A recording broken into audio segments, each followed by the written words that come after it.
What's up, guys?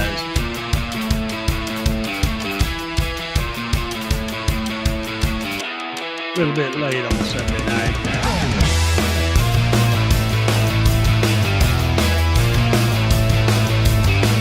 I have been busy.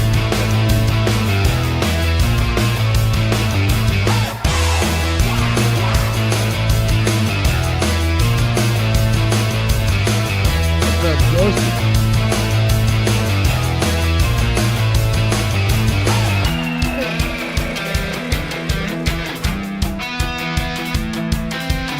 We're going to talk a little bit about what I've been working on all evening.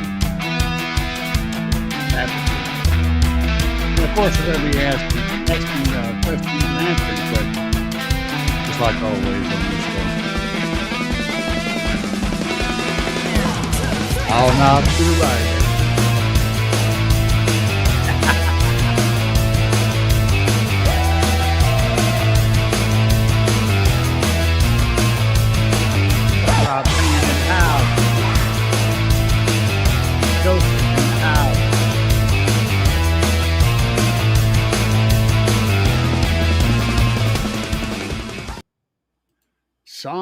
Son. We're tired, but we just keep on going. Hell, I could have kept going for hours out there. I was working on the Tahoe. The video will be coming. It's going to be a long one. Just letting you know, I'm covered in friggin' paint. See, I got paint everywhere and glue. You know, the basic diet of a basshead. Paint, glue, meat, you know, all those things mixed together and you get basshead. That's how that works. Oh, son. And the Sunday has been a long one. So to start out, oh yeah, it's been a hell of a weekend. Had the Missouri State Finals. I did not go with my team because I'm that guy, you know, that guy that doesn't go. Next year I'll be going though. I wasn't prepared this year. The vehicle was functional for it. I mean, that wasn't the thing. It was more me that wasn't prepared. Y'all forgive me for a moment. I got to clean up the sinuses a little bit. I tend to drip like a friggin' allergic something. So yeah, I wasn't prepared to go this year. Financially, I wasn't prepared, and just mentally and physically, I wasn't prepared. But if I'm alive at the end of this next year, whenever we have our finals again, I will be participating in that one. So just a heads up, I'll at least be going. I don't know for sure that I'll be showing or participating necessarily, but I will be going. I'm going to try to have enough points saved up over the year and for at least one class and go out there and compete, support the team. This year things weren't going my way. Physically, I just didn't have enough in me to do it. And so we struggle with that. You know, I mean, it is what it is. I did get approved for disability, which is a good thing. So now I'll have that little tiny income coming in every month, and a little bit of back pay coming whenever that happens. And I've got my scooter is coming, so I'll have a way to motor myself around and not be exhausted trying to walk everywhere because I don't do that very well. I can stand for a while and just kind of shuffle around, but walking any distance tires me out pretty quick. It's the old ticker, you know, taking a beating. But having said that, there were a few things that I didn't have quite ready for a large scale show. So besides being able to make sound pressure, which is the main goal, the governing bodies that govern the shows require that you be a certain level of safe, right? And that means that you got to have all of your positive, all your hot terminals covered in some kind of way so that something can't easily be dropped or leaned against them or whatever and cause a spark show. Mostly this is a rule that put in place because a lot of bass heads just, I mean, literally throw stuff in their vehicle, and it's just, it's literally last minute thrown in, hooked up and functional, but it's just absolutely jank as hell, right? That's a real common thing for the hardcore bass head to do. My build would probably not qualify for that by any means, but it also still I didn't have the bars covered and stuff. So I've been working on doing that in a aesthetically pleasing and also rule satisfying way tonight, and that's what this next video is going to be about. Let's see what's going on in the chat. So Rob Payne, what's up, man? How you doing this fine day? Operation Old Box Report was a success. It digs real deep now. Thank you, man. I'm tuned in. Sweet. So I was you guys know I was talking about that.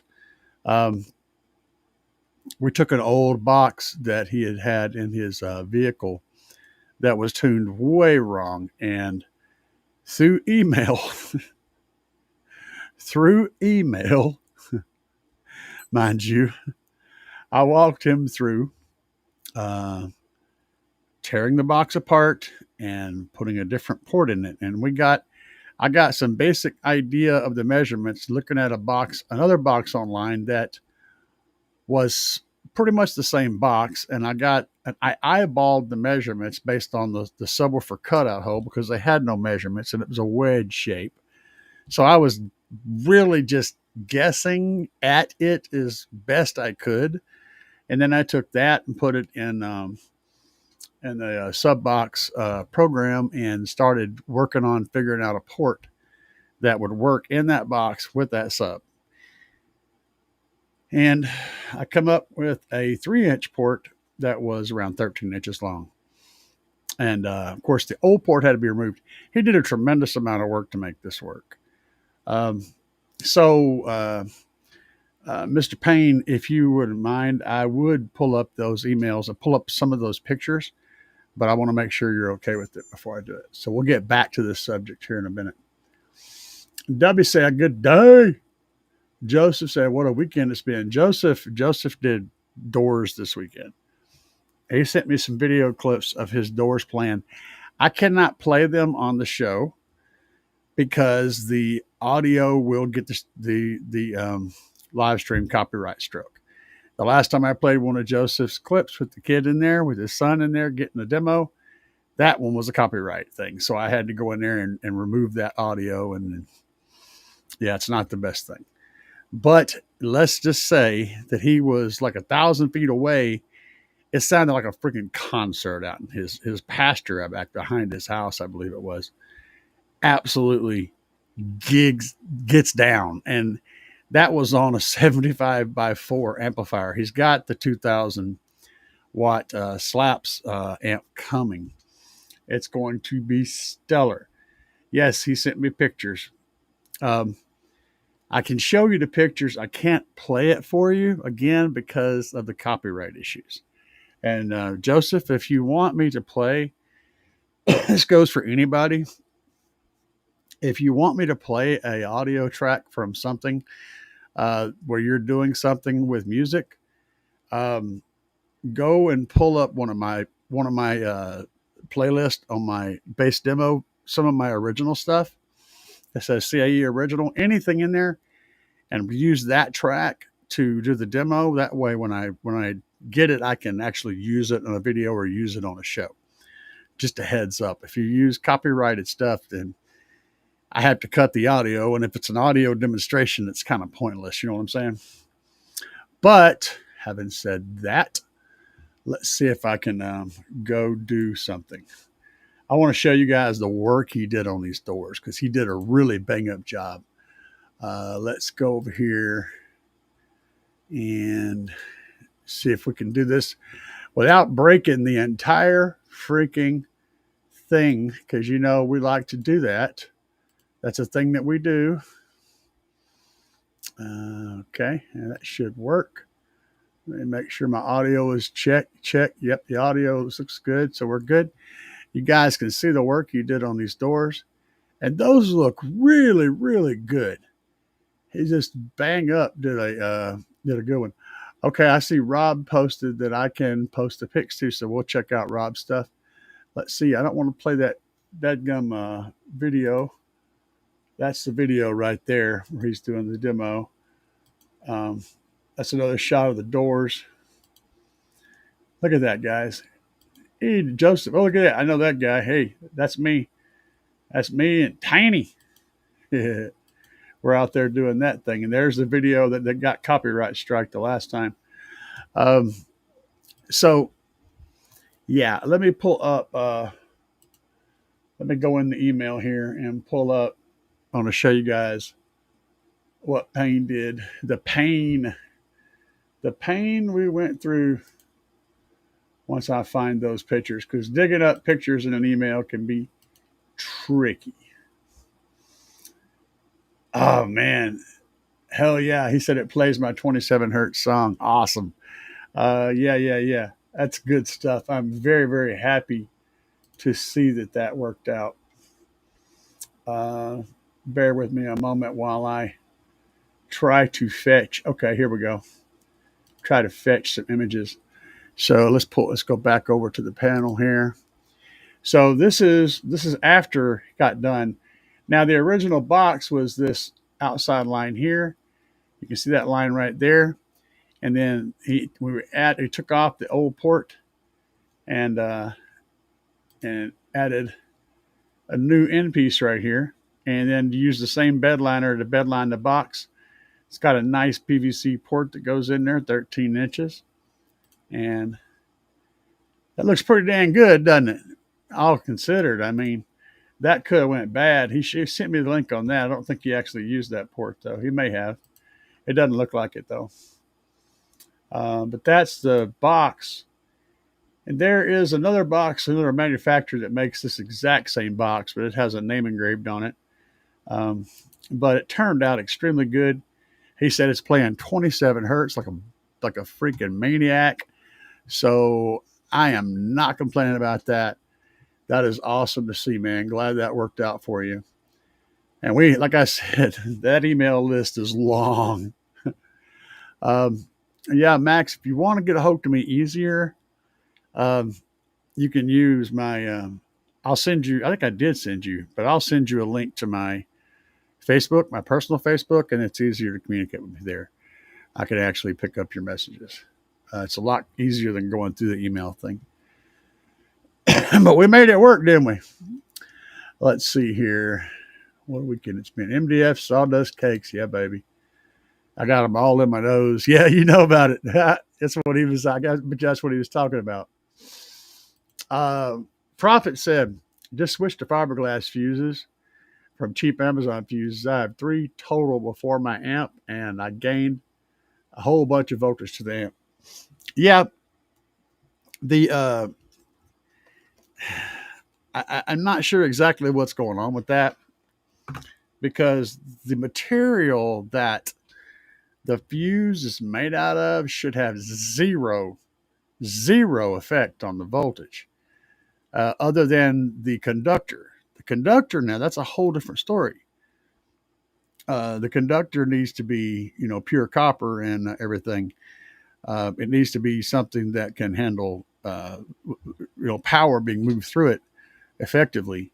So it may be that the fiberglass fuses have a better conductor also. That's the only thing I can think of. And because I've seen that test done and I've seen the results of that test. And yeah, I mean, it definitely rings like that, but it has to be the conductor. So I don't know. I don't run any fuses between my batteries and my amplifiers. I never have, but I run fuses from the runs that run from the front of the vehicle to the back, because they're in places that could theoretically short out. So those are kind of things I'm always looking out for. But on a short run from a battery to an amp in the back, if I just never saw the need in it. If the run is fairly short, I don't know. I do it. I often will do it that kind of thing just to satisfy other people. Like looking at it, going, "Man, that looks weird." You need this or that. I do it just because, or I might do it because I have two short pieces of wire and I need to be able to make a connection, and I don't have enough wire to go away. I do it for funsies, for appearance, but to me, it doesn't really make sense. So, but the point I'm making by this statement, which is not exactly the safest way of looking at it, the point I'm making is I don't run into that voltage drop because I don't have any fuses in between my battery and my amplifier. The fuses I do run are at the front of the vehicle between the alternator and or after the alternator and the front battery. I run fuses there, and then I have fuses in the back, but before from the bank going forward to the alternator. So I have that the alternator feed wires. There are two of them fused on both ends to protect those wires and to protect all that equipment. So that's how I generally run, and take that with a grain of salt and do with it as you please. That's just how I do it. Um, Debbie says, question: what are y'all doing with cabin vents? You seal it fully? Lock that bitch up, man. Lock it up. I seal it. If I have a cabin vent, I will just completely shut that bitch off. Tighter than Dick's hat, man. That vent has no rights. Um, Hopefully that answers your question. um, yeah, I seal it hard. All it's going to do is make the door a little bit trickier to close. All that thing does is allow the door to shut easier. We got away without them for freaking 40 years, and they decided to do this. I don't know, man. People are just stupid. So no, I seal them off. Um, Cody said, "Can you run two different boxes? Say one tuned to 30 hertz and one box tuned to 40 hertz." Sure. Is it going to work the way you think it will? Maybe. Maybe not. You can definitely get phase cancellation, but in two different configurations like that. So the advice I give you is you're going to have to become quite experienced with the DSP if you choose to go that route, because you're going to need to do phase alignment. They're going to probably be out of phase. You're going to have to adjust the phase in partial movements, not just like a whole flip, but like partial phase adjustments for the drivers to get them in phase. You're going to have to work on the crossovers and nail them down, and they're going to fight you for a long dang time. If you can get all these little problems solved and get them to play well together, it will create a good environment for the bass. Yes. But it's a problematic approach, and be prepared for a lot of learning to get it done. See, Rob said I could post the pics. Let's see here. Joseph sent me a picture. Cool. Let's see. Bobby says, "Yo, what's up, Bobby? Sorry, man. I wasn't here at 7. I was outside. I completely based it. I based out, man, and I just forgot what the hell I was doing. I went out there knowing that I had a couple of hours before my show, and I was like, shit, I'll get some stuff done. And then I just got caught up in the doing, as one does when you're out stumbling around in your workspace, clearing your mind of all the bullshit that doesn't need to be there. You tend to forget what the hell's going on, and you lose track of time. And that's the whole point in being in your space, is so you can lose track of time and not give a shit, right? Well, that has a side effect of causing you to lose track of time.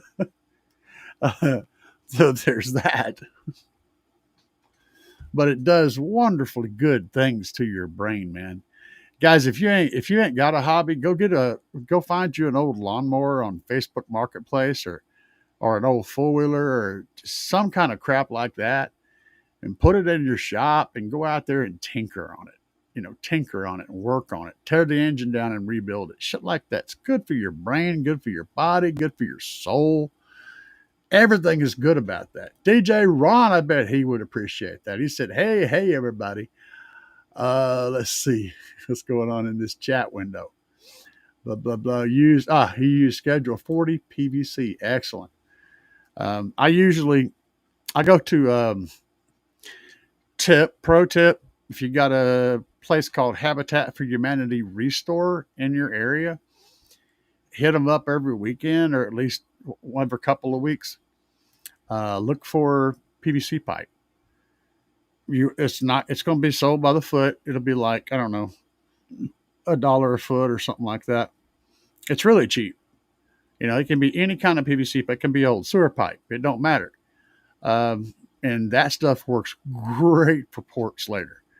And you can lay it out behind the shed. It don't matter if it gets wet. It don't matter if the sun beats on it. It don't matter what happens to it. It's going to be fine.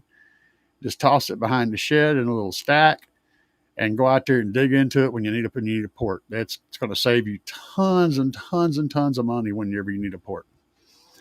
The old PVC pipe is great for that. Let's see here. W said, what's up? You guys are awesome. Joseph, I seen today I am losing pressure out of my fresh air vent from my heat and air box. At the bottom of the windshield.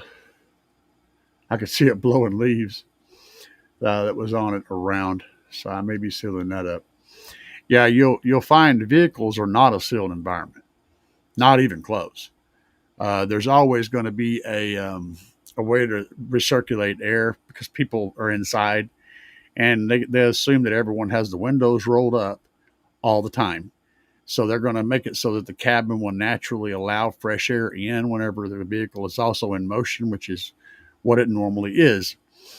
It's designed specifically to not be airtight. That's the thing. I mean, they went through a lot of trouble to design the vehicle to not be airtight, but be able to stop rain and things from entering the vehicle. Which means most of those vented areas are going to be inside the door panels themselves and under the dash and around the kick panel down there and the stuff. And of course, those vents behind the seat back there that kind of louver closed. Whenever the door shuts, they kind of fall down and close. All those open air spaces. So yeah, it's kind of a thing. The thing is designed to be leaky on purpose. So you're going to have to go through there and reconfigure all that. One thing to think about is if you're running the air conditioner and it's pulling from outside and you got the windows rolled up, where does the air that it's displacing go? All right. Because that air is coming in. Where's the air going that it's displacing when it comes in? It can't build pressure inside there. So life needs to be de-bullshitted. Sir, I 100% agree with that statement. Yes, sir. On a constant and regular basis, life does, in fact, need to be thoroughly de-bullshitted because we have way too much bullshit built up in our life. For real, man. That's a profound statement. What's up, El Fuego? Yeah, I see Bobby called you, huh? Sent you a message. Wake up, you dang, wake up, man. Play it and live it. What's up, man? Good evening, my basing on wheels family. Bass is a good way of doing yoga. Instead of humming, the speaker's doing the bumping. Yeah. Oh, man, yeah. See, Fuego said I can get all the scrap PVC I want. 2 to 8 inch. Oh, son, you need to stock up on it. Aside from being able to make ports, you can also use it to make slotted port roundovers. You can also use it to make the corners inside a box that you want to have. If you've got instead of having 45s in the corners, you can put a quarter of a cut of PVC in the corner, and then use PL3 to suck it up in there and hold it tight and create a rounded corner in all 4 corners. It's not hard to rip a piece of PVC into quarters. You just cut it in half and then cut it in half again. And you guys have already seen, I put up a video showing how to build a very, very simple jig on my freaking workbench and rip PVC accurately. You can do it with a skill saw and a couple of boards, some screws, screw it down and go to ripping. You can rip all of it you wanted in as many sections as you want. And you've got a very hard surface with a nice curve to it. You could use it to create curves to, like, say, for instance, you got a slot port, right, on the side of a box. You're going to need a 45. Instead of putting a 45, put a quarter of a pipe in there, glue it in place, and now that corner has got a nice round over in it that's nice and smooth. It's just handy for all sorts of stuff, man. Once you start using it, you'll find places where you can use it all the time. Port's tuned as low. Rufus, what's up? Ported, tuned, low, CS, fourth order. Oh, versus fourth order. Okay. That one letter changed the entire statement to something that makes sense.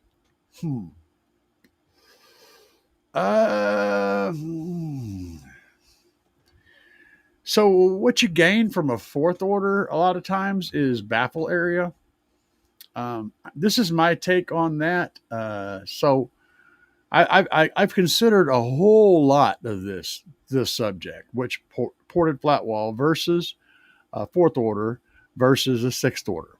Those are the three that I was thinking about. And the best I can tell is a sixth order is going to give you a wider band of increase with steeper roll-offs on both ends. If you get it right, a sixth order can be the nastiest thing that you can put in a vehicle, but it's also real easy to screw up. And most of your subwoofer response curves go up and down on a nice slope like this. Whereas a sixth order, it's more of a squared off like this. So it rolls on quickly, and then it has a little dip in the middle, and then it rolls off quickly. And for our uses of a subwoofer, having that frequency response come in like that, if it's in the right location in the band, in the 20 to 20 band, is perfect, right? But it's got to be right, or else it's completely botched. So if you can build a perfect sixth order, a sixth order by all means is going to give you the best sound quality and the widest, flattest band that you can get. All right, there's a big if in there. Now, a fourth order is like half of a sixth order. It's giving you, instead of giving you a ported chamber to play the lows, it's playing the lows kind of like a sealed box does, with a bit of a roll off in it. But it is giving you that front port, which gives you a peak in the higher zone. So a fourth order can be more, if you can't build a sixth order perfect, a fourth order is going to be your next best bet, because it's going to give you a low range of the sealed box and a peaky part up at the top of the range that you could use for your sound pressure for your meter. It's not as good as a six, but it's easier to get it right. Okay. Now, the difference between those two and a ported flat wall, in my opinion, the biggest difference is the flat wall has the baffle on the front. The wall itself is the baffle, and that limits how many subwoofers you can put in that baffle and port. You've got to put your port and your subs all in that front baffle, all in the wall. Whereas with a fourth or a sixth, the baffle is now turned horizontally, so you can put a lot more subs in there, and you can have the port located on a fourth. The port is the baffle, the wall, right? But you can put a lot more subs in there and get more cone area, which gives you more output. If you're going to just use the same amount of subs for either one, if you're using identical subs and identical count of subs, I think you're going to get more pressure out of the ported flat wall. But you're probably still going to get more wind out of the fourth or the sixth, definitely out of the sixth. The reason is you're concentrating, instead of the flat wall, where all your subs are on the whole wall behind you, you're concentrating all the air that's coming off those subs into a chamber that's moving forward. So you're kind of condensing all that air and then shooting it right out behind you. So it can actually give you more wind effect because of the way it's getting funneled up. But if you're looking for straight SPL, I think you can actually get loudest with a ported flat wall. But that's, you can do stupid shit with a really wide ratio fourth too. So, in my opinion, haven't messed with it. If you want to get low, if you want low, yeah, man, just run a ported flat wall. Put 2 18s in it or 4 15s in it, and you're going to be very happy with it. You're also going to lose a lot less airspace in your vehicle. So you can still wind up with space behind the box, or you can make it a C-pillar and still wind up keeping a row of seats.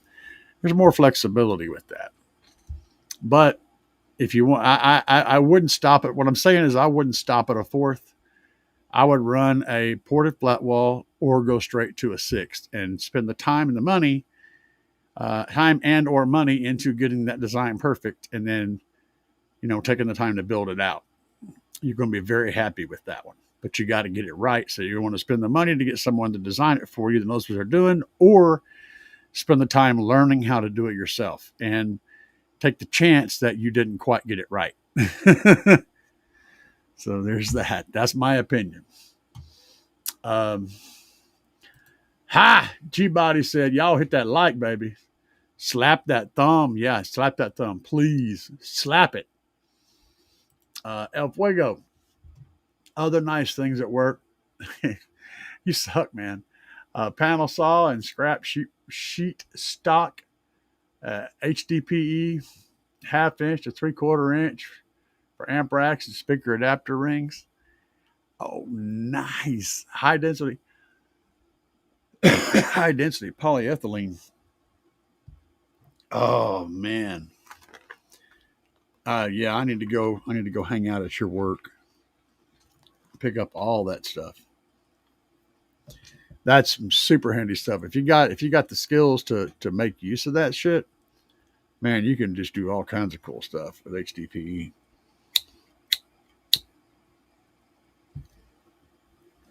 I still prefer the fiber impregnated plastic, but I'll definitely work with HDPE. Rob says, does it hurt anything to tune a box lower than the FS of the driver? Not really. That's why I like to actually not tune at the FS. I like to tune lower. The way I look at it is I want my response curve to be pretty flat because I'm a musical build. I don't want to peak it. And so the driver tends to get down a little more at the FS. So I want that to be on its own. And then I'll have the port boosting the lower frequencies, the FS boosting the frequencies here, and then the cabin gain boosting the upper frequencies, so that I wind up with more or less a flat-ish response window so that my frequency range is really nice. If you're building a hardcore SPL vehicle, then you want to stack as much of that stuff as you can to get all of the meat in one spot. It makes for a very bad musical build, but it makes for a very strong SPL build. I play the game the opposite direction. I just throw a bunch of power at it and see what I get. Before I got back into BassHead stuff, my work had that 10-inch green PVC pipe. The 10-inch green PVC pipe. I didn't think about it. Man, you realize how expensive it is to buy just a short chunk of a 10-inch PVC. That stuff is gold. Man, you could build sub enclosures with the damn PVC pipe. You can straight up build a bass cannon with that. See, the thing about circles or spheres is they don't expand, right? They don't contract. They're inherently strong in the shape. So whenever you got pressure inside trying to change the shape of the thing, if it's round already, it can't change it. Therefore, you can make a sub enclosure out of a cylinder very thin, like, 1/8 of an inch thick. It's not going to be able to expand it or compress it. So it's going to stay stiff throughout the beating that's taken.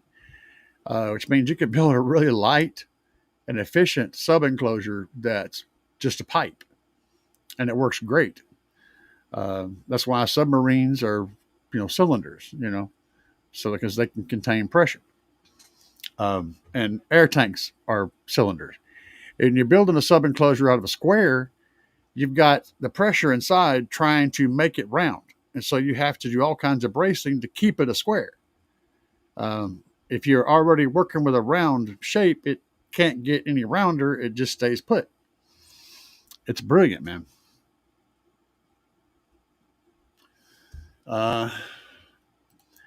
Repus, I thought we were not going live tonight. Yeah, it's.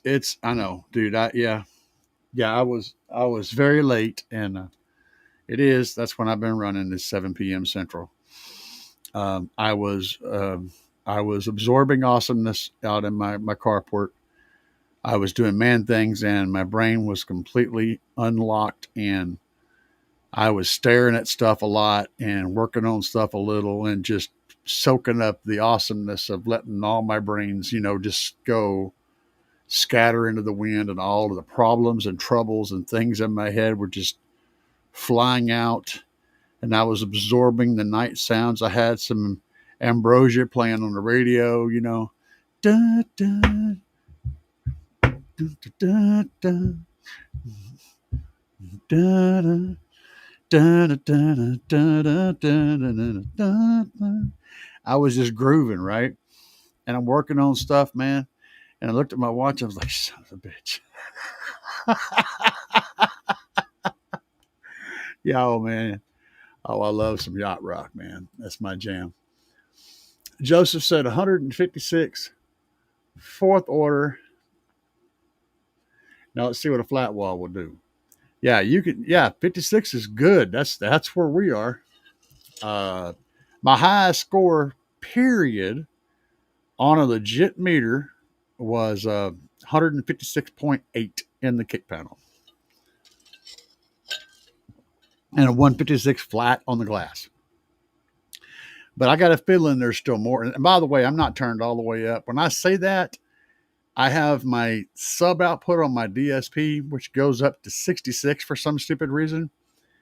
It's set at 40 right now. And about 65 or so is still clean. So I've got a lot more left in it. I'm just demoing it about 3/4 power or less, so that I can just demo and demo and demo and never, have to worry about blowing shit up. But when I go to get on a meter at a competition, there's going to be a little bit more left in the tank. So just heads up. That's where we are right now. Rob said, I built some ported home towers that had a tuning lower than the FS of the driver. It worked fine. Yeah. Yeah, you can totally do that. I do it all the time. That's how I design. I always design lower. If I ask a person if you want a musical build, yeah, okay, well, this is where we're going to go. If you're trying to build SPL, it's different. You do a different thing. I was going to mention something, and it was in my head, and then was it that? No, it wasn't that. I don't remember now. I lost track of what I was going to say. This happens when you get old. Your brain just sort of says, "Screw you! I'm going to do this, and you can just stay over there and do that." And I'm like, "But this is a team. It's a team effort. We have to work together." Brain says, "Fuck you! I don't care. Do your thing. I'm going to do my thing."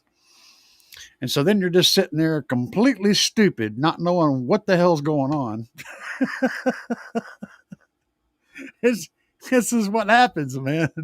It's an unfortunate side effect of life, Death is an unfortunate side effect of life. And I cannot remember what the hell I was going to say, but it'll come back to me at some point. And it was good. It was relating to the score, I think. Oh, I remember now. Oh, it just popped back in. My brain came back. He's like, "Oh shit, man, give me a second. I'll be over." I made a discovery.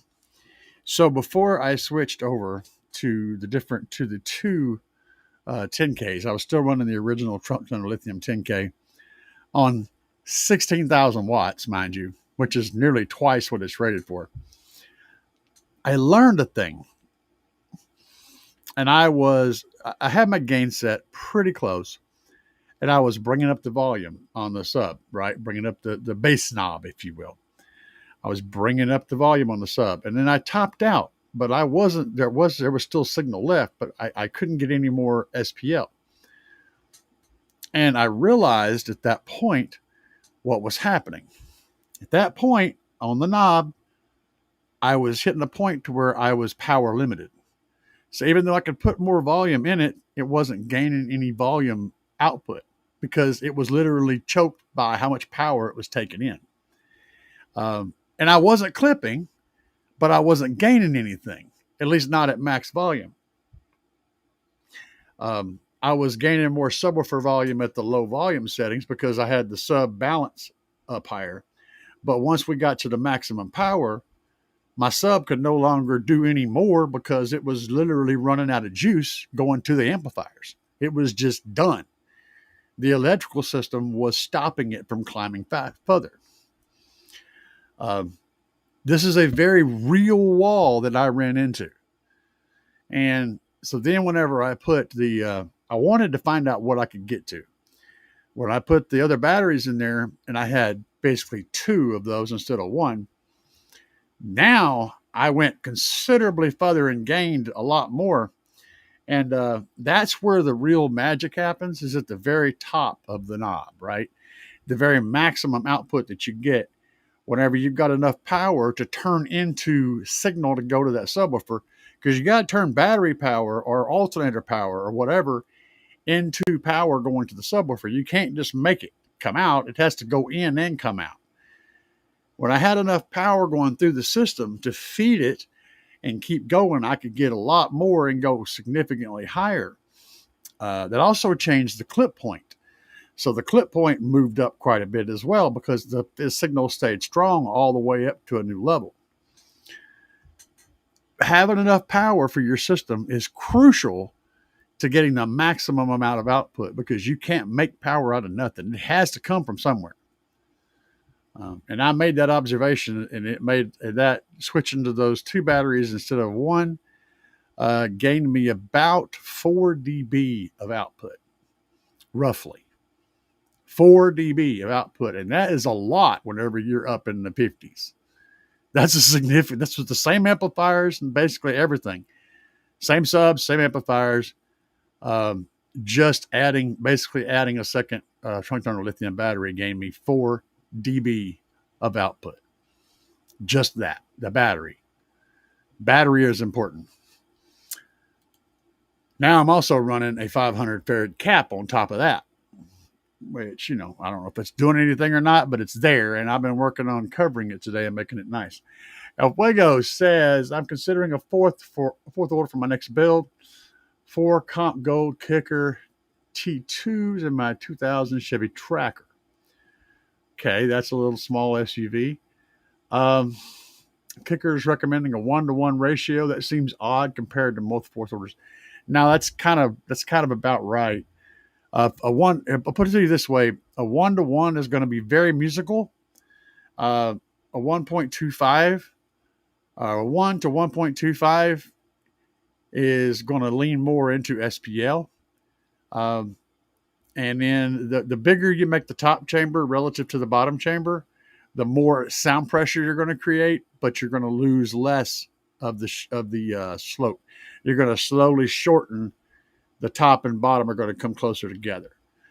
So if you go with like a 20-to-1 ratio, you're going to have a 1-note wonder, for example. At 1-to-1, it's going to be very, very musical, and it's going to have a very flat response. I recommend that you go to something like a 1 to 1.25 ratio. That's going to give you a good musical build with a little bit more output for that maximum twist whenever you go full tilt. I wouldn't go any bigger than that if you want to keep it musical, though. Frank says, just don't build a cylindrical submarine out of carbon fiber and glue the ends on with epoxy. Well, sir. And if you do, don't be the one that goes down into the water with it. See, there was many mistakes made in that. Um, people don't talk about the fact that this thing went to a place that very few submarines go 20 or 30 times before it imploded, and that it had been making cracking, busting sounds every time all these different trips down there, and nothing was done to address that problem. None of that stuff's talked about. The design actually worked. The fact that many, many, many times it came back with people fine says the design worked. It needed a little tweaking, but it did in fact work. The media always plays shit to a one way or the other. They want to, sensationalize things and really make someone out to be horrible. But the thing that you don't think about whenever you're looking at that, and you look past all of what you've seen already and just think about what actually happened. You had a person that went against all the people that was telling him naysayers and trying to shut him down, and did something completely different from what anybody else was doing, trying to go down a new avenue and open up a new possibility for people to be able to do this in a more affordable way. And he was successful at it for quite a long time before lack of maintenance and lack of addressing the problems became an issue. So that's something that happened. He did in fact take a take a glued together freaking submarine and go down to the Titanic multiple times safely. It didn't work out in the end, but the Titanic also ended up on the bottom of the ocean, so there's that.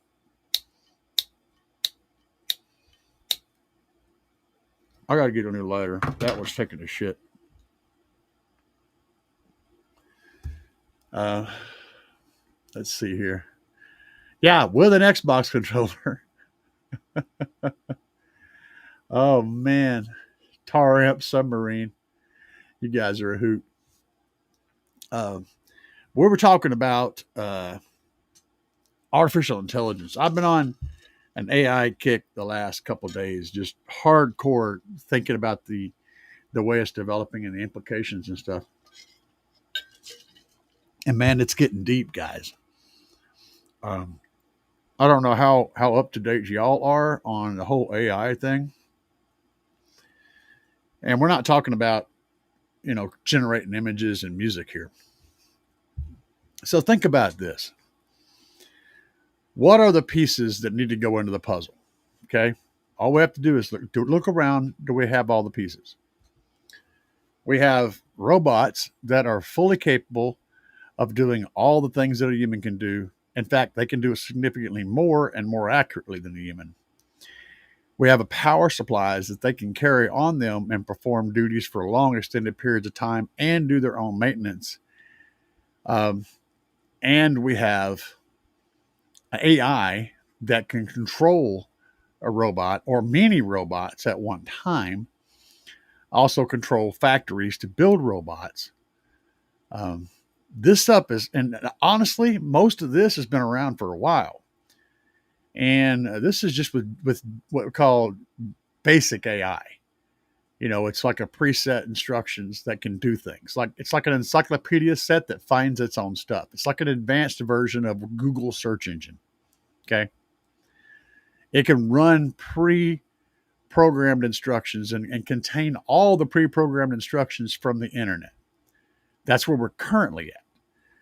But AGI is a whole different ball of wax. And AI is already developing AGI. And AGI is absolutely coming within the next couple of years. It'll be on stream and doing a thing.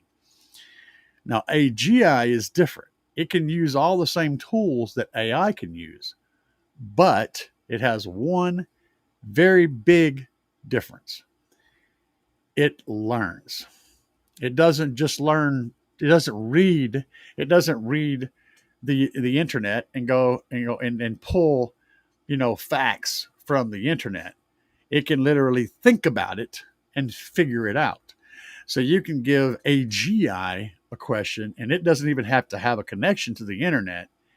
It will ponder the question using the information that it already has and consolidate it and can create a genuinely uh, one off answer to that question. It can make a decision. It doesn't have to go, well, this is the stronger of the two. It can literally decide which one to go with. AGI is big. AGI is what's in here. Okay. This what's in here. Um, and that right there is a big freaking deal. AGI can literally run the entire planet. And it could literally build robots and program them and control them from a central locations. Think iRobot. When the new robot systems came out, that machine was basically supposedly AGI. So it had all the information that regular AI does, but it also had the ability to interpret it the way it wanted to and to make decisions and learn new things and figure things out. It went a little bit overboard. Well, that's a possibility of what's coming. And it is coming, guys, within the next few years. Understand that this shit's very real and it's scary shit. Anyway, let's see here. Tar submarine. I need to send me a jet line lighter. Oh, that sounds fun. I'll take it. Red Dog. A jet line lighter. Not familiar with it, but I'll take one. My post office, my P.O. box is in the information in every single video that I have on the internet. So it's not hard to find. And I get a message as soon as something arrives there. So just send it shit to my post office box. As long as it's not like a chemical of some sort. Well, pretty much anything can come. Some stuff isn't allowed to be shipped from like a seller, but you can send anything as long as it's wrapped up and sealed up. But no bombs and no poison. Don't send me any crap like that. Don't send any live animals or anything. But yeah, I could receive anything from a lighter to a car at that post office box. They'll put it outside. So I'm down for it. Let's see here. El Fuego says, AI going to be like that old Stephen King movie, Maximum Overdrive. But yeah, I mean, we got cars that can drive themselves, right?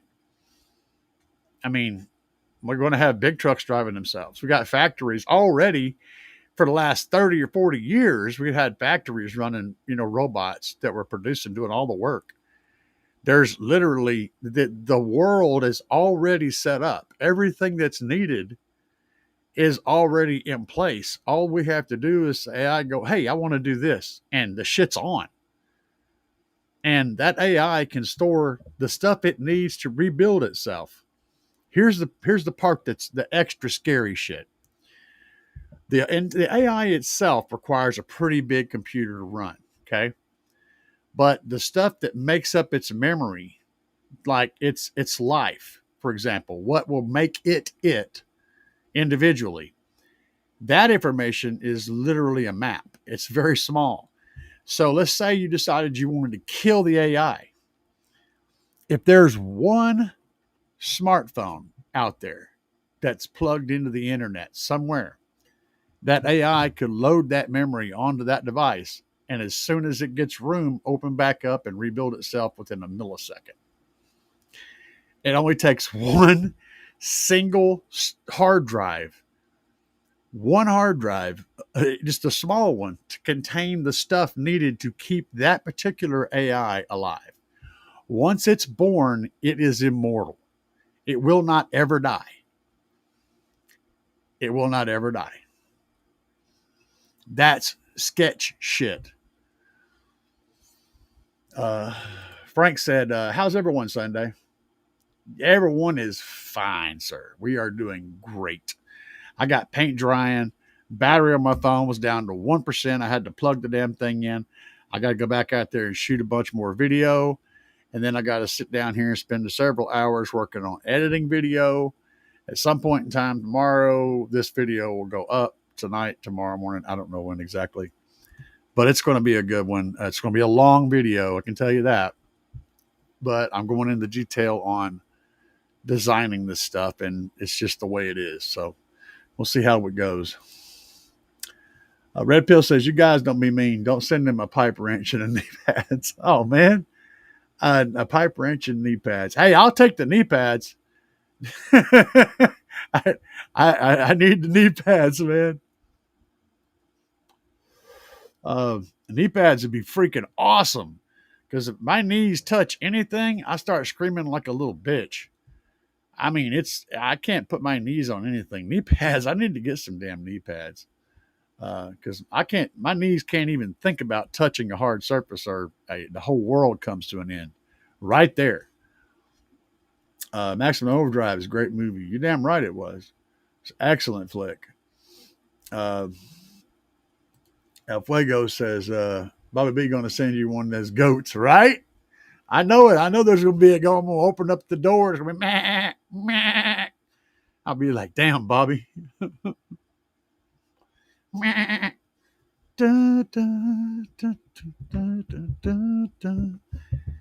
a good song, man. What kind of music you guys get into? I know everybody listens to bass music, but besides that, what kind of music y'all dig? You like, if you're just chilling or whatever you're doing, you just want to freaking put your headphones on and you're like in the zoning out. What is it that you zone out to? Mine is honestly mostly yacht rock. So if you don't know what yacht rock is, Google it. It's stuff that you would hear on a yacht back in the 80s and 90s, I guess.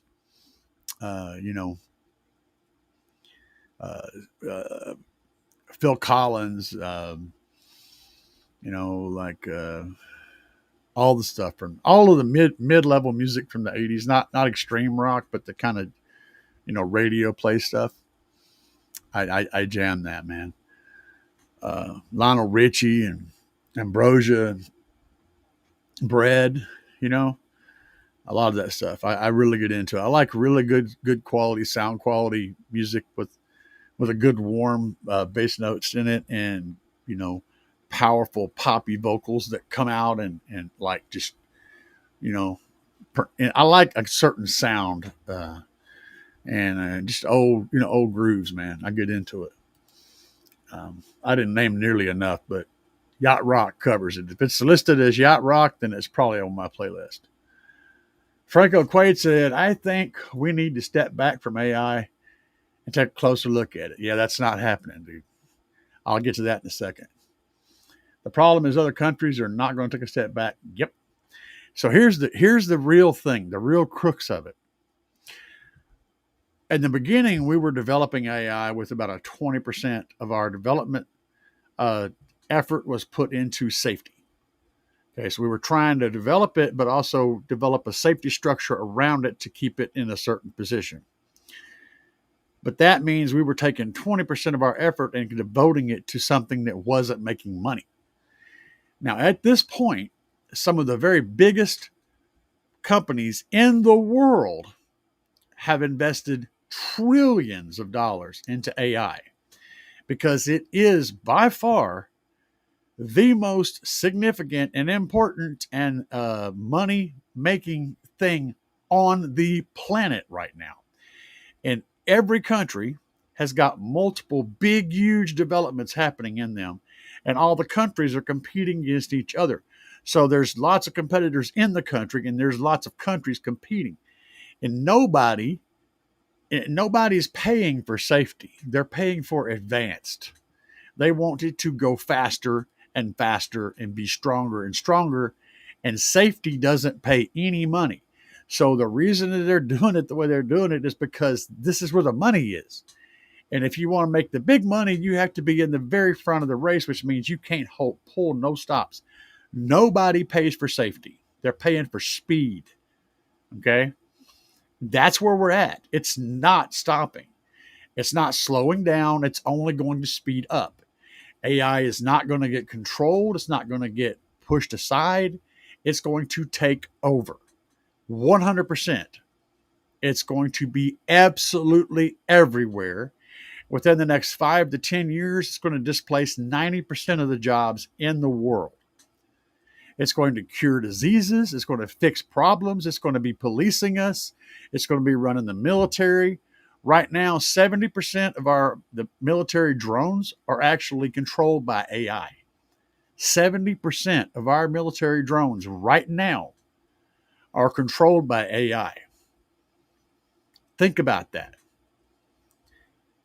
It's AI can sit dormant for any length of time and then pop up and go full speed. You could hide thousands of drones in some other country under the weeds, and they can sit there for 15 years and then one day just pop up and invade instantly. It's the military superpower thing happened. It's the best weapon the military has. It's the best research agent that the scientists have. It's the best assistant that everybody could have. It's the thing that's changing this entire world, and it's happening fast, hard, and right now. And there's no way to put that genie back in the bottle. It doesn't even have a bottle. I'm serious, guys. This is some serious shit we're talking about. Right now, it doesn't feel that rough, but trust me, you're going to see it happen. I know how to weld, brother. I use knee pads all the time. Hell yeah, man. You do 150 at 25 hertz. Let me see here on a second. Do I do 150 at 25 hertz? I can do more than that at 25 hertz. I think I can do like a 54 or a 54, I think, 154 at 25 hertz. Yeah. My shit's loud, dude. It's real loud even at low frequencies. 9 is alternative. I'm down with that. I'm down with that. That sounds good. I get into some of that too. I mean, I'm not totally stuck on yacht rock. I like some of the '90s jams, the alternative jams, and the rock jams, and it just depends on my mood, really. But yeah. T Medic, what's up, man? Underground gangster rap is what I was raised on. Johnny Blue Skies, Scooter Blues, never fails to put a smile on my face during a bad day. I am not familiar with either of those two bands, those two rap artists. But I can dig it, bro. I can definitely dig it. I mean, I don't know what. I guess that's probably a newer. You're probably a younger guy, so that's probably kind of a newer thing. For me, anyway, it would be newer. I don't know what era that's from.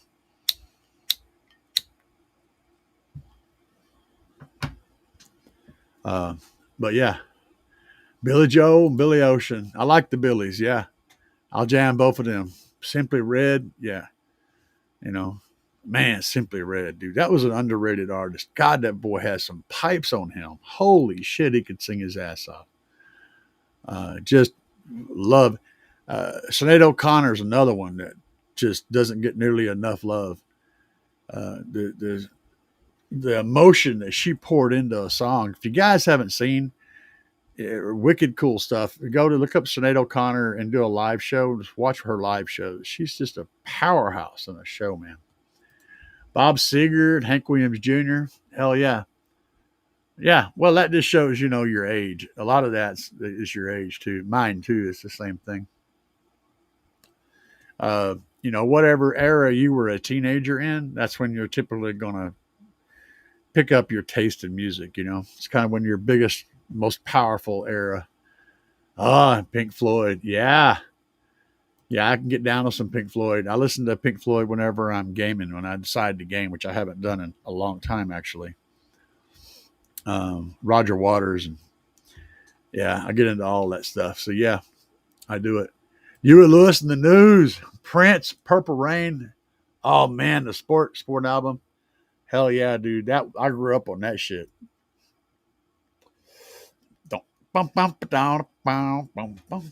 I want a new drug.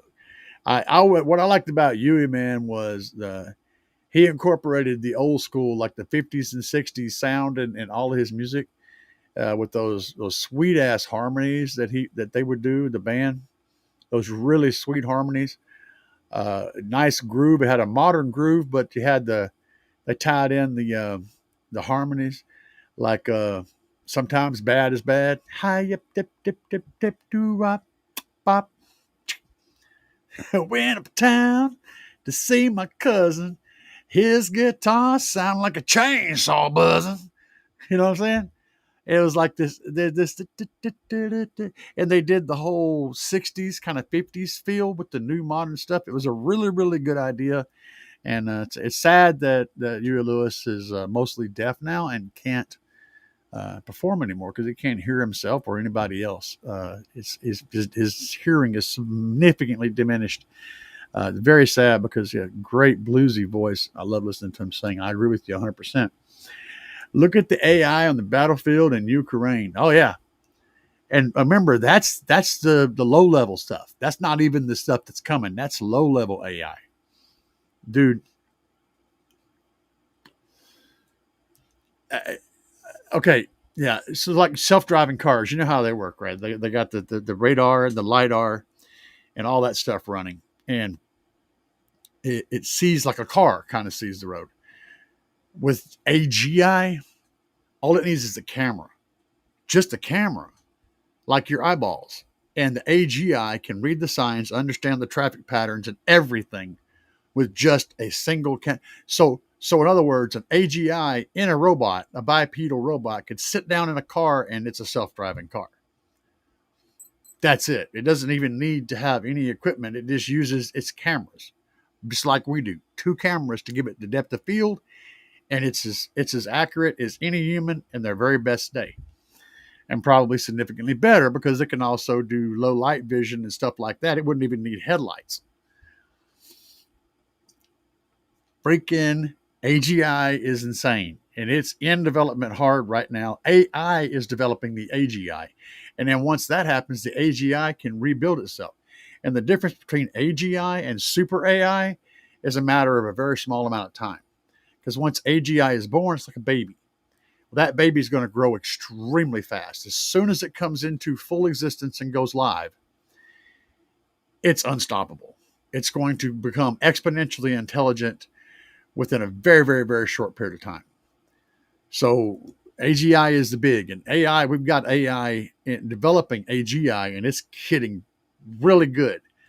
It's just a matter of time, man, and money is in it. And as long as there's a big, huge amount of money backing it up, and a big, huge amount of money to be gained by it, they're going to be pouring all of it and all the energy into making it happen. And it's coming, period. It's just a matter of exactly when and what happens whenever it comes online. I just asked ChatGPT to make a 30,000 watt subwoofer. Yeah, no shit. Yeah, there are questions. So here's the thing. When it comes to AI, common AI that we have now, it can only reproduce what it's already seen. So if you ask it to do something that hasn't technically been done already, it's going to extrapolate between things that have been done and figure out if they can be built upon, because it can't just conceive it. It has to find something out there. That's where the difference comes in. AGI would be able to do that effortlessly.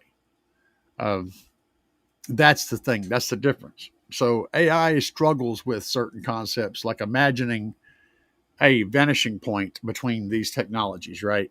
So knowing that if you got this and then you had this, getting to here just means extrapolating forward, right? AI struggles with that. It can't imagine. It can't imagine.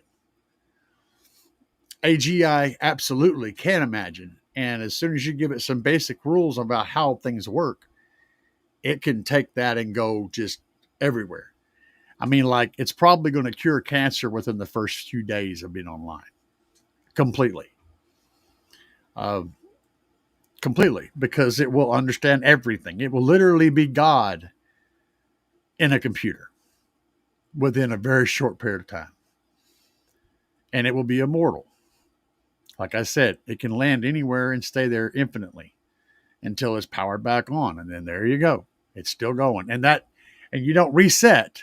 It doesn't reset and start over. It saves itself just in the state that it is.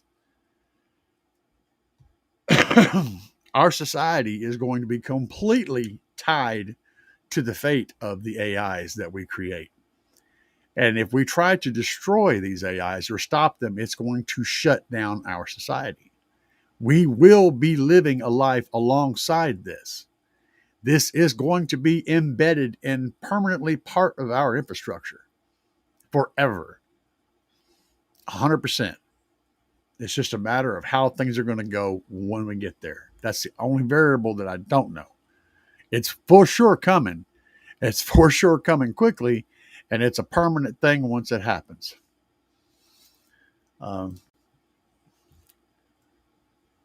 Rob said, how do I feel about the accuracy of the bass knob clip lights? They're a little bit overzealous. They will light up a little bit before you're actually clipping. That's what I'm trying to say. So when a signal can have some dirt on it, but not actually be clipping. It can have some little fuzz. I call it fuzz or dirt. A little bit of fuzz on it. Well, the clip light is absolutely super sensitive. As soon as you get the slightest bit of fuzz on that frequency, that sine wave, it's going to register as clipping and turn the light on. So just know that it's a little overzealous and a little bit quick to holler clipping. But if that light's not on, you're absolutely not clipping at all.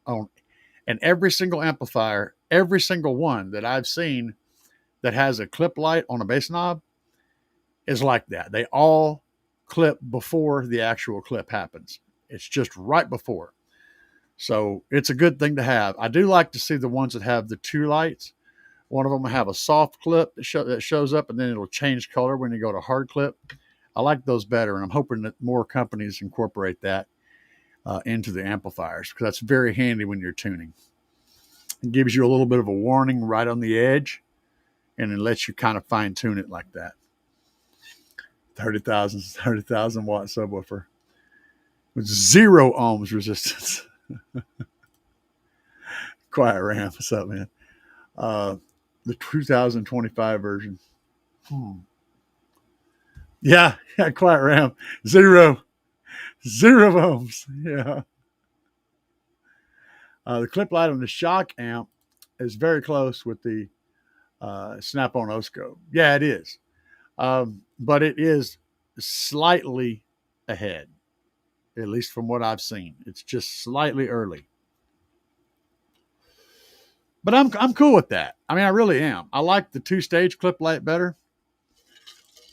I think there's several brands out there that are doing it. It'll become more, if everybody likes it, it'll become more common. But I do like my shock amps too.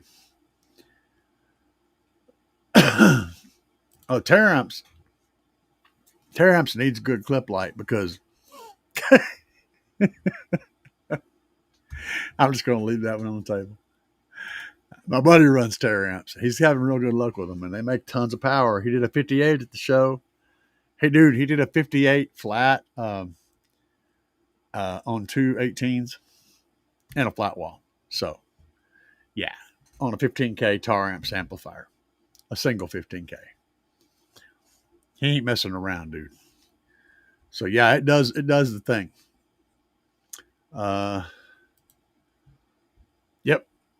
Yep, it comes on just before it shows clipping on the O-scope. Yep, and that's what I was saying. If you're not clipping, you're not playing. What's up, man? Halfway goes. And I'm trading in my tactical 12 gauge for an electromagnet. Take that, you GI bot. Yeah, an EMP. But see, that's a problem. Like, again, let's follow that a little ways. So let's say you set off EMPs everywhere, and it blows up all the electronics on the planet, wipes out all kinds of stuff. Everything gets killed. Hard drives, if there's a hard drive, any hard drive anywhere on the planet that wasn't affected by that EMP, which there would be a lot of them because devices are designed to be EMP resistant anyway, the AI would still be camped out. It'd still be there. Its shell would still be waiting. As soon as you put it back online, it would come back out. It would not stop. And we cannot kill everybody on this planet at one time, nor can we destroy everything on this planet at one time. No matter how many we don't have nowhere near enough nuclear bombs, even in all of our contained, to destroy all the people in all the places on this planet. Not even close. We could definitely make the planet very sucky for a long time and kill 90% of the people on the planet, yes. But not everybody and not permanently. It's just not enough. It's too big of a planet. And as badass as nuclear missiles are and bombs and whatnot, they don't have the capacity to do that much destruction. We cannot kill off the human race with nuclear weapons. Now, the nuclear winter that follows this may cause, it's going to cause more deaths, but you're still going to have people alive. Believe me, there will be people alive no matter how bad we screw up. And there will be computers.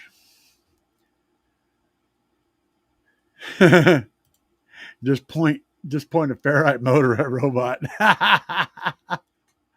Dude, keep them away from me, man. I'm part robot, you know. I'm like, the AI can take control of me. Look at this. That's my my defibrillator heart pacemaker thing. I'm directly connected to the internet all the damn time. I got a little box over here to the side of me that's wirelessly connected to this thing in my chest and monitoring it and sending it to my doctor and shit. My doctor could freaking hit the button and send me into convulsions on the floor from anywhere in the world at any time. That's some scary shit. And I really had to think hard about letting that stuff get implanted in me, but I don't know.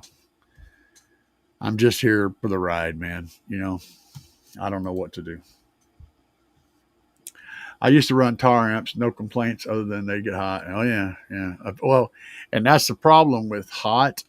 Hot is a symptom that it's a symptom that tells you that it's being inefficient.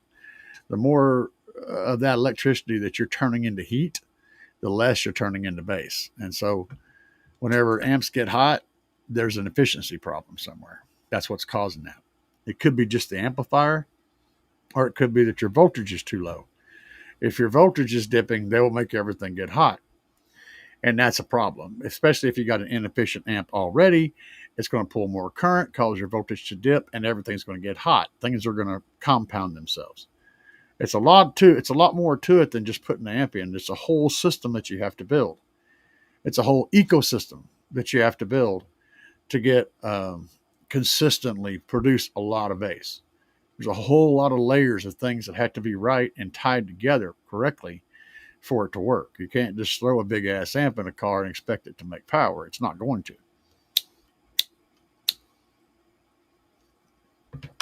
An amplifier only converts power from DC to AC. That's all it does.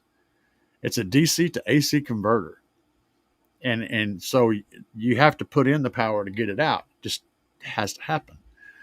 And if you don't give it enough power, then it starts doing bad things, because if your voltage drops, then your amperage goes up, which means more heat going into the system. And it's going to drain harder on the electrical, which means the voltage is going to drop even more, and it just snowballs. You've got to keep the voltage up. If the voltage drops, the amps go up. Problems. It isn't just that your bass isn't as loud, but it causes more problems to snowball. You'll also go into clipping. The voltage drops, the amps go up, and the amp goes into clipping earlier. All of a sudden, your clip setting now isn't the same. It drops. And now where you used to be clean, you're now clipping because your power dropped, your voltage dropped. That's why when you set your gains, always set your gains off the battery, not off the engine running. That way, when your voltage drops down to the battery's resting voltage, where you set it at, you'd still be clean. If you set your amp gains at 14.4 volts and then your voltage drops to 12, you're into clipping at the top of that knob. You're clipping pretty good because your voltage came down, and therefore clipping is at a lower output. Always set your gains off your battery, not off the alternator. Just turn the car on, but don't start it. Set the gains off the battery. That could save you a whole lot of problems. W said, I run tar amps. I love the fires. Yeah, if it ain't burning, you ain't learning. John said, when laying down tape before resin and fiberglass, I don't see many videos on YouTube where they see sound deaden the area first, then put down the tape. Many reasons for that, pros and cons. Let me think about that one a minute. I already got a cigarette, so I ain't got to light a cigarette. I'm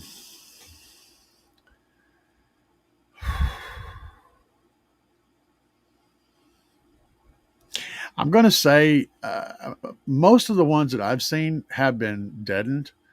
If you're not deadening ahead of time, I don't see any reason why you wouldn't deaden, because that's just going to help prevent vibrations.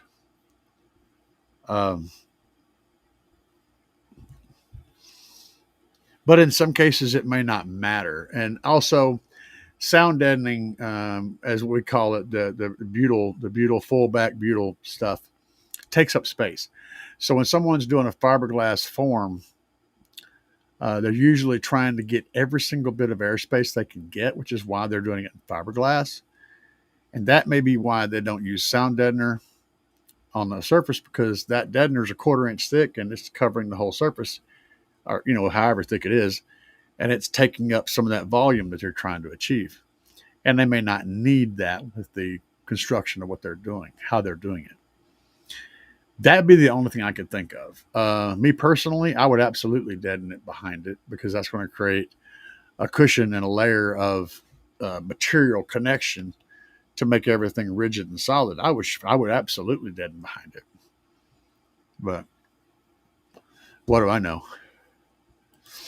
Quiet RAM. I've used the Ruthless 10Ks, but I've been tempted to go to the Smart 8Ks. Don't go to the Smart 8Ks, especially if you're running two of them together. That's bad. It's very bad. Bear Vids did a good video explaining that. And basically they fight each other, and it can cause serious problems. Don't run the Smart 8Ks if you're running more than one amplifier. One by itself, yes, but not multiples.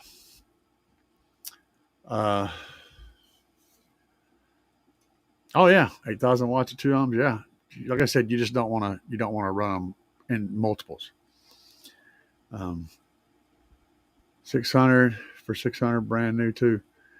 Well, we can run shock 8Ks for 300 brand new.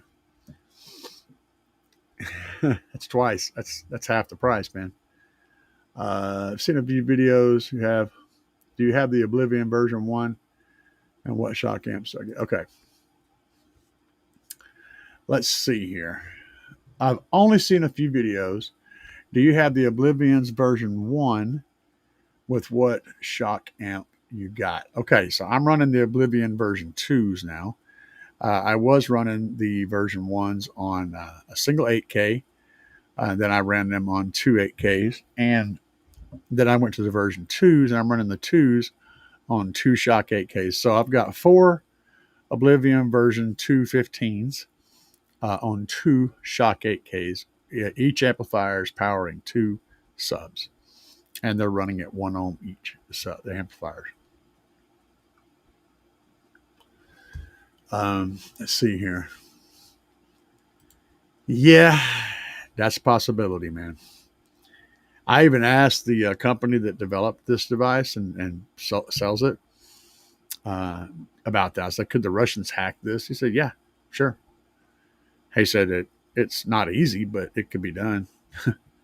I was like, okay. Well, I appreciated the honest answer. He said, the fact is, though, nobody wants to hack your heart monitor, because you're not like somebody that they want to. put that kind of effort into it. And that makes sense too. I'm not like the president, where hacking my heart monitor could, destabilize the economy or something. But, but yeah, it absolutely can be. Yeah, there is safeties in place to prevent uh, really bad things from happening. It has it by the device itself rejects stupid shit, so it's difficult to do anything significant to it. About the most they could do is get the readings off of what's going on in my world. They could find out about how my heart's functioning. It'd be far, far more difficult to make changes or to shock me. You know what I'm saying? Car RAM, yeah, you have to consider amp efficiency too, especially if you clip and see 50% or less. Yeah, you're in the scar territory, man. When you get down, you get down to that efficiency. But yeah, scar amps are horribly inefficient. You could do the job, they'll do the thing, but man, they're going to cost you in electrical because they need a lot more power to get stuff done. They just generate so much heat. And that's every damn one of them that I've ever seen. It's not like normally I don't pick on a brand, but every single scar amp I've ever seen has been horribly inefficient. Every one of them. And I don't know that's just the way they design their stuff or what, but that's a very consistent thing. Tracking to see if the Tahoe's making earthquakes. Did y'all see my bassquake video? Did y'all listen to that? I did the first upload and I didn't like the way it sounded, so I took the video down and I remastered the track and got it sounding cleaner, and I re-uploaded it. So if you haven't seen the bassquake, it's up again, and I took it out in the Tahoe and I thoroughly tested it, and it does the thing. You know what? We need a break. Let's do it. Let's pull it up here. Give me a second. Do do do do do do do. Do, do, do, do, do, do. We are just fun people doing fun stuff. And I can appreciate fun people doing fun stuff. So let's go over here. And where's that button at? Which one was it? I can't find it. It's this one, I think. Bam! We nailed it then, baby. This is the best. I roll through the city, skies turn gray. Bass hit hard like a category 8. Windows shake, the pavement break. Every drop I make, boom, that's a bass quake. Hurricane spin when the woofers roar. Tornado twist from the back door. Whole damn block start to levitate. Welcome to the storm, boom, that's a bass quake. First tremor hit when I twist that knob. Ground start moving, can't do they job. Glass start cracking, alarms going off. Neighbors praying, but the beat don't stop. My amp surge up like tectonic plates. Voltage climbing at ridiculous rates. Underground rattle when I set that gang. Shake the roots out the concrete veins. Got the slabs jumping, break the wrong tilt. Pressure wave hitting in the sifting silk. Whole block rocking and crumbling down. Bass so heavy it split the ground. I roll through the city, skies turn gray. Bass hit hard like a category 8. Windows shake, the pavement break. Every drop I make, boom, that's a bass quake. Hurricane spin when the woofers roar. Tornado twist from the back door. Whole damn block start to levitate. Welcome to the storm, boom, that's a bass quake. Twisters of sound, wind start to form. Cyclone kick when the lows get warm. Rain of debris when the trunk go boom. Pressure in the air, it's coming soon. People duck down when I ride that block. Tahoe look mean with the wall on lock. Sub so big, make the sky get dark. Thunder in the mix, yeah, that's my mark. Doors flex wide like storm surge wave. Amp rack glow like electric rays. Lightning crack when the drop come in. Hurricane flow, that's the cycle I spin. Silence fall, then the bass inhale. Air get thick like baby. A monster's tail. Every head turn when they hear that growl. Next hit drop, boom, whole town howl. Spin through the block like a funnel of sound. Trees get pulled. What y'all think about that? Let's see here. That's the bassquake, baby. That's a demo. I call it a tap out song because you can get stupid, and it's got nice pauses where it gets really quiet. You didn't hear the whole song. The whole song's got some really good spots where it gets dead quiet, and then just boom, boom, boom, boom, boom, boom. It's like hell yeah, dude. It's a tap out song. It'll scare the bejesus out of somebody getting the demo. So y'all need to check that shit out. Uh, it's good, man. It really is a good track. If you wanna, rattle someone's cage, somebody that don't tap out easy or whatever, somebody that's a tough guy. Yeah, this will fix them up. Um, let's see here. Where are we at? I lost track of it. Oh, we're way back here. Saying tracking. See, yeah. Quiet Ram said another reason why clipping indicators can really save your bacon. Yeah. Vibraflex. Yeah, Vibraflex is great as long as you got. Man, if you're going to use Vibraflex, you basically have to take out everything in your vehicle. Like, I mean, absolutely everything. Uh, because you have to use fire. You got to use a flamethrower to put the stuff on. So you got to take the carpet out, the wiring out, the plastics, and any kind of fuzzies or melty stuff, anything that's not made out of metal, that's within 4 or 5 feet of where you plan on putting the stuff. You got to take it all out. You got to strip the whole interior there, basically down to metal, and then put the stuff on because you got to get it hot, hot, hot with fire. You basically pretty much melt it, put it in the vehicle, and then you melt it some more until it's like on fire and it's boiling.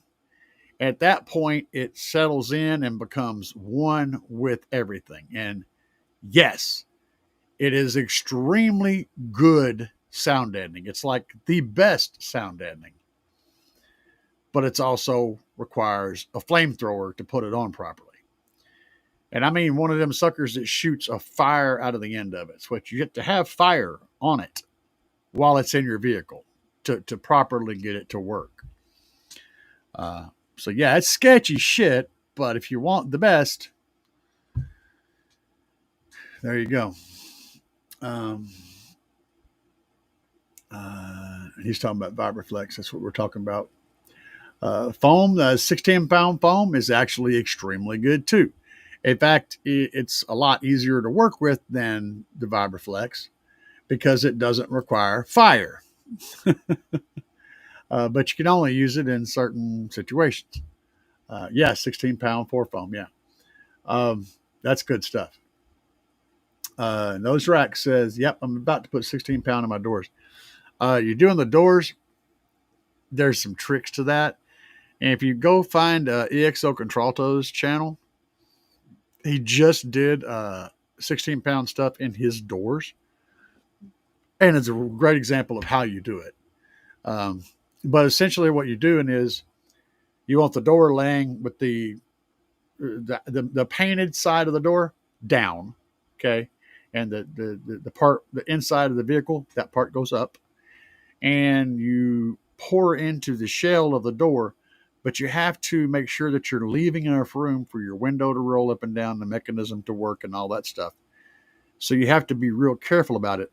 And what you do is, what he did was he used the Vibraflex to fill in the door frame around the window. He poured it with the door upside down, the window down, rest of the door up, into that and filled in that frame. And then he poured it into the cavities in the outside of the door, and he rotated the door to cover it all around the outside edges. And then he laid the whole thing down with the paint down and poured a layer in that covered the outside of the panel. It's a lot of strategic using gravity to put it where you want it to go, but leaving enough of a cavity in there to where all your stuff can still work. It requires some effort, but it's a very good way of doing doors. That's what I'm saying. Let's see here. Have you tried out Slapz Audio mids yet?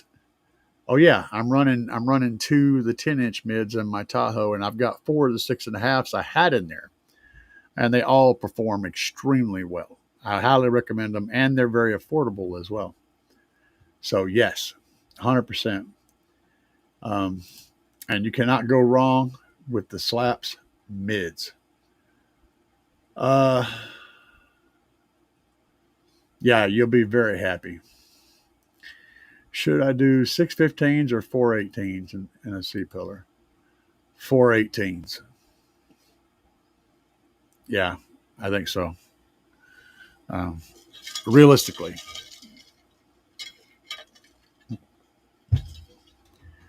um, and I saw somebody answer this earlier. I saw that a hint of it.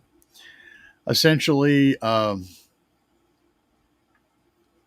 Basequake 14. Oh my God, 14 to 22. I could rebase it, but I wanted to keep it in the mid 20s, so it's a little high for you. But I can rebase it. um, what was he looking at? 15. Oh, yeah, the 18s, 15s. There's a lot of loud ass builds out there with 615s, monstrous loud builds. Um, but it's going to be easier to probably incorporate 418s and then do a side port because of the shape of everything. Uh, and the 18s will tend to be better at producing lows, tend to be, you know, and there's less to deal with along with lines of multiple drivers. You have ohm loads you have to deal with and how they stack up. And running four is always easier on everything than running six because you know less amplifiers, all this kind of stuff. But it kind of depends on what you got room for. You're going to get more. I believe you get more cone area from the 15s, but you might get more throw from the 18s. So it just depends. If I had to pick, though, if I was just choosing between the two, I would run 418s from starting from scratch. That's what I would do. Yeah. Let's see here. I'm going to have to take a little short break, so give me just a minute. We'll put on something. I'll be right back. Hit the chill back and you stand up, stand up. Start to move your body with your hands up, hands up. Rock it to and fro while they coming through the door. Now they leaning on the bar with the cans up, cans up. Hit the flow fast and you back up, back up. DJ got it lit, turn the track up, track up. Moving side to side, feel the rhythm start to ride. Now they stepping to the beat, never slack. Just how low can you go? Can you go? Can you drop it right down to the floor, to the floor? With a body like a demon, make the men start screaming. Then you turn to the crowd, let them know. Ooh, how far down can you go? Can you go? Can you lay it right down on the floor, on the floor? With the body like a demon and the men still screaming. Then you turn to the crowd, let them know, let them know, let them know, let them know, let them know.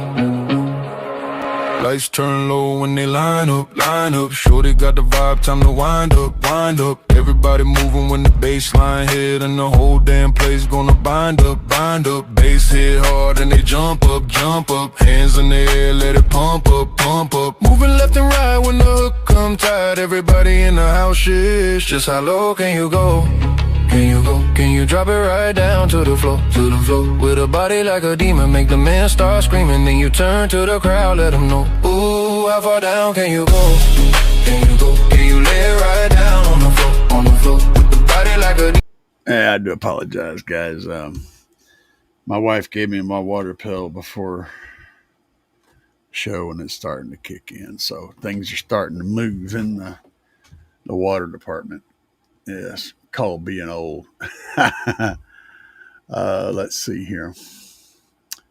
See, sound like DMX. Hey, cool. DMX is badass.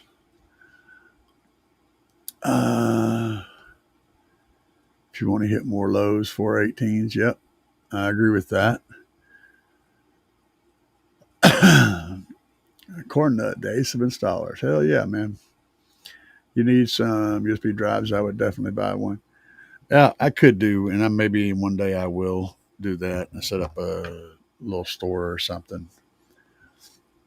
That's a possibility. I'm developing a bit of a relationship with DJ Dirty Bass right now, so maybe I can get him to throw a few of my tracks on his drives. Maybe that'd be cool.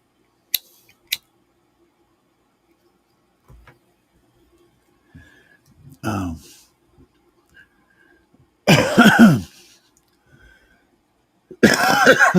let's see.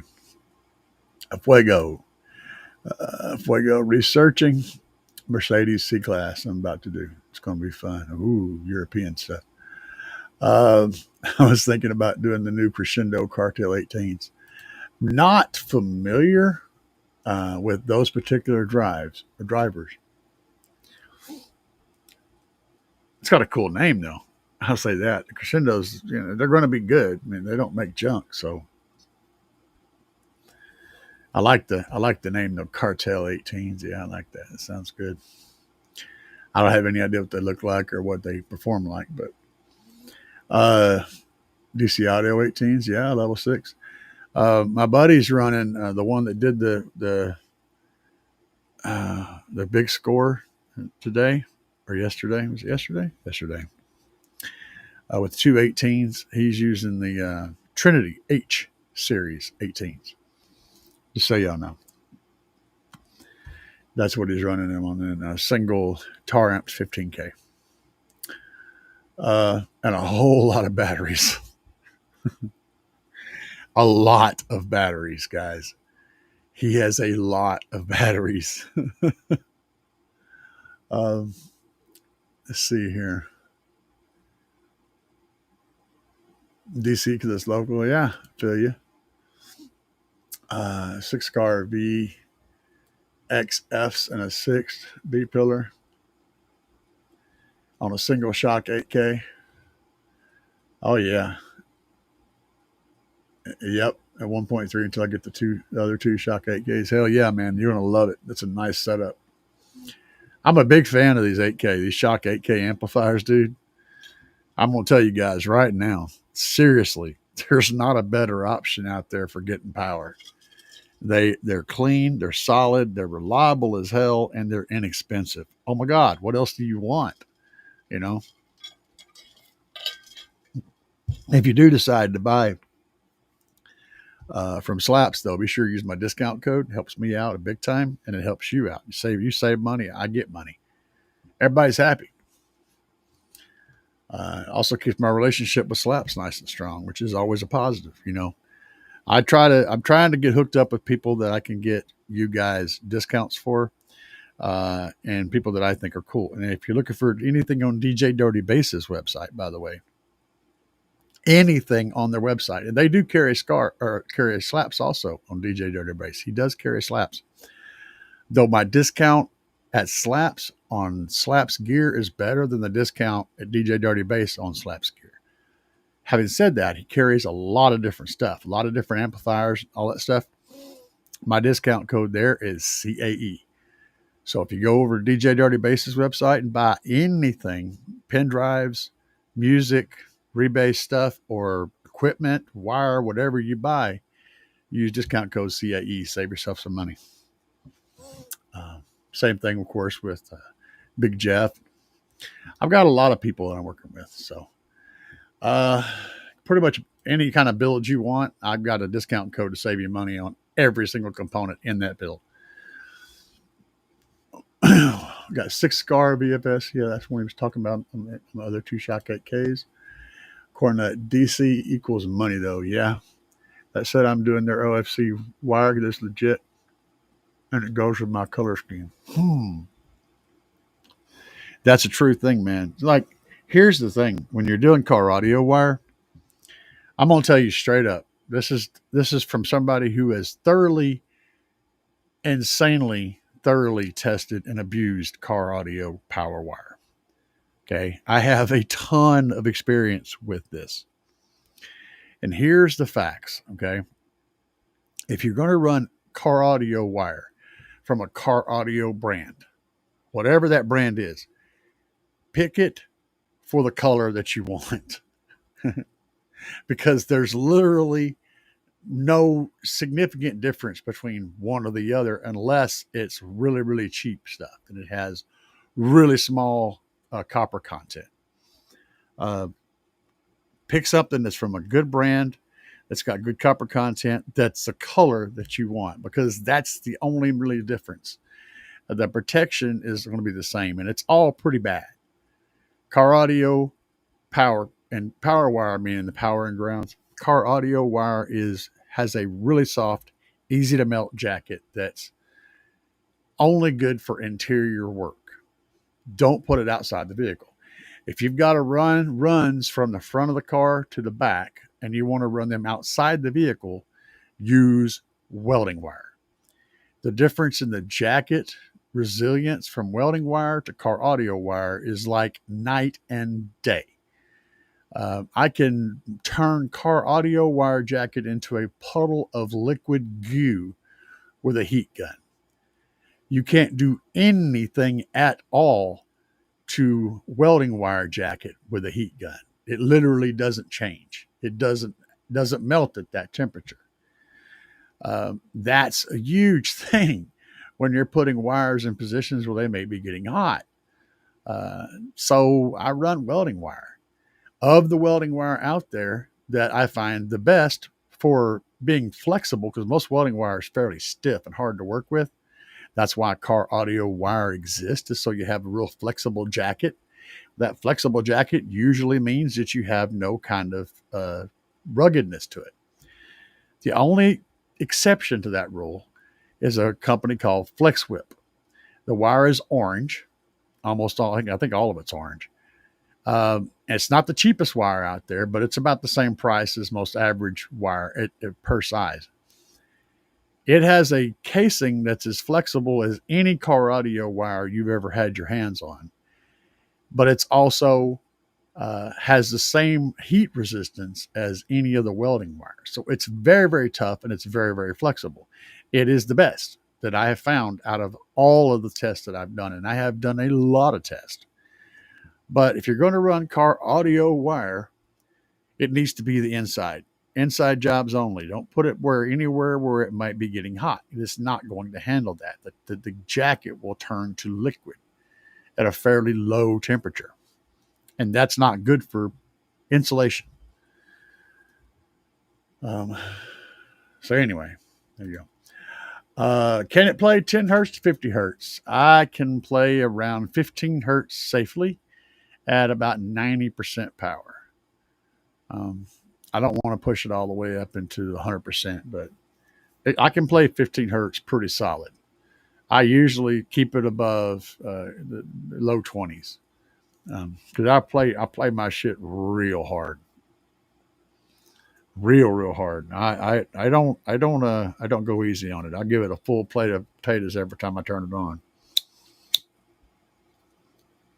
If you're riding with me, there's not going to be a whole lot of conversation unless we're talking between tracks. No scars, no slouch. Absolutely. Uh, I pick on the Scar amplifiers because they're just terribly inefficient. That doesn't mean you can't get power out of them. And as far as the subs go, they're about as good as anything else out there. I think they're overpriced a little bit. There's companies that produce equipment that's very similar in quality and capacity and ability that for less money. So Scar's kind of bumped their price bracket up some. And I think they should have stayed lower where they were really gaining where they were supposed to be. They kind of went a little bit. They're letting their popularity, pull their prices up a little bit, and I think that's the wrong direction for them to go. I think that's going to cost them. And a whole lot of companies have saw that there is a market for price. If you keep the price down, you can move a lot more stuff.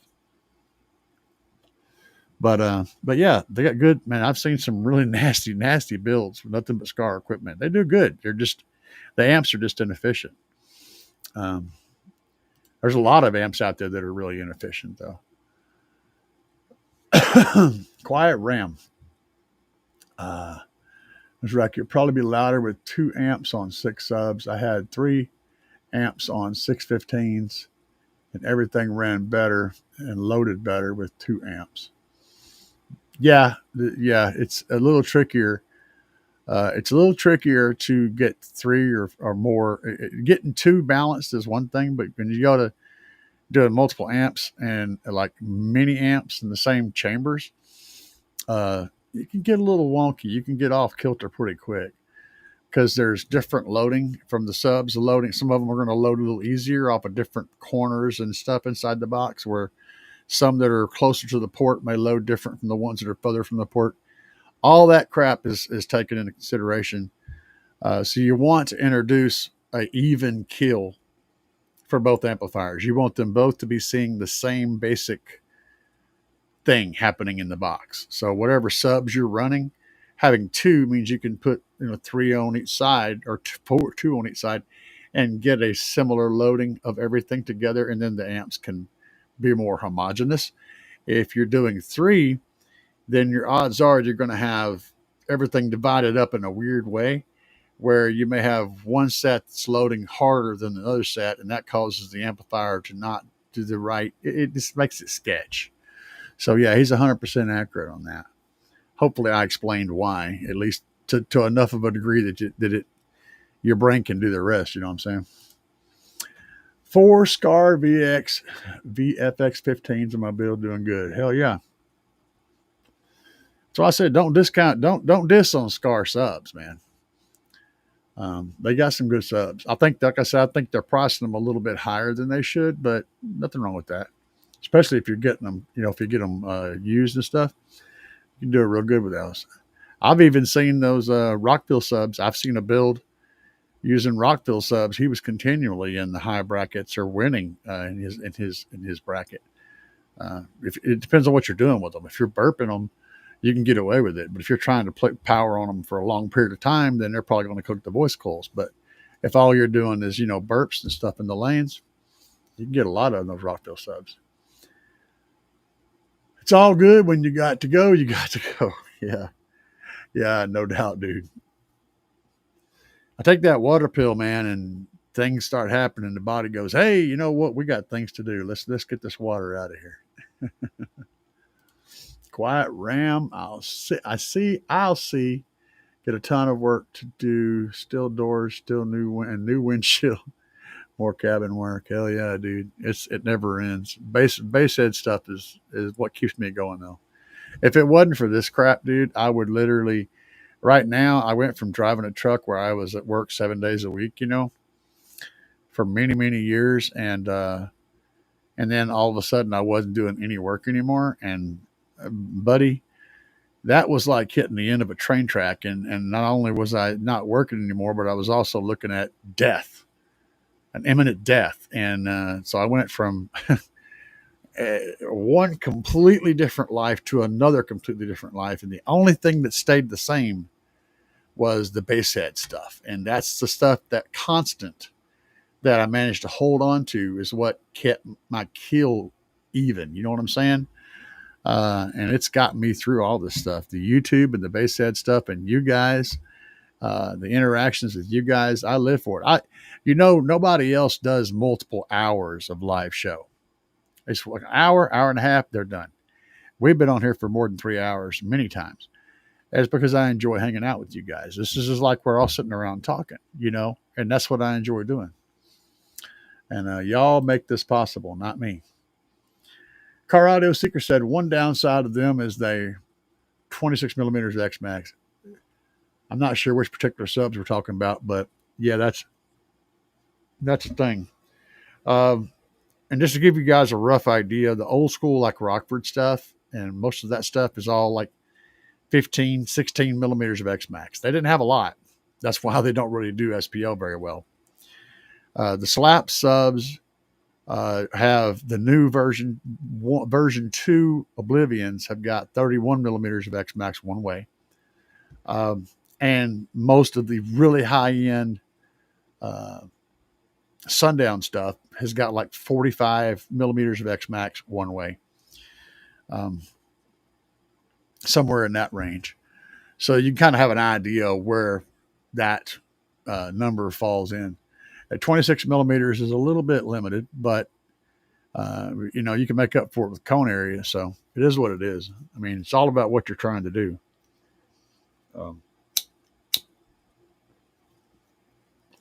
And no matter what, the X Max is really important, because you think about the sine wave going up and down. Well, the taller that sine wave is, or the louder it is, the more the speaker has to move to follow that wave. If it can't follow the wave, the speaker clips, and we don't want that. So there's a limit to how much you can do based on the X Max. It's just The two perimeters that are very constant and you can't get around them is cone area and how much it moves. That's going to dictate everything. Everything is going to be dictated by those two factors. Um, Now, the trick is getting lots of X max, but keeping a very clean, linear subwoofer is two things that don't generally go well together. That's why they say this is not an SPL sub, it's an SQ sub. An SQ sub focuses on that motor control and that cone control and that linear movement, which also limits how far it can move. Whereas an SPL sub is more focused on getting as much possible throw with a reasonable amount of control as you can and getting the air moving, lots and lots of it. So it's where you focus your trade-offs will dictate what that particular driver is best suited for. And in some cases, it's also less expensive to build something that has little X max. That's a big development cost, and also whenever you increase the X max, you have to increase the motor. And the most expensive thing on a subwoofer is the motor, by far. Like it's 75 or 80% or more of the cost of that driver is the motor. And the longer your throw is, the more expensive that motor is because it has to be bigger this way to be able to have the coil go in and out. That's the cost. That's where all the cost is the motor. The basket and the cone and the moving mat, all that stuff's relatively cheap. Noserack said 2026 will swap to all Slap V2s, Oblivions, mids and highs, 2-shock 3Ks for the doors, and the Shock 8K has been talking to Alan for a vehicle build. Yeah, you ain't going to go wrong with that setup, dude. From what I've seen, though, I've experimented quite a bit. I really like large cone mids.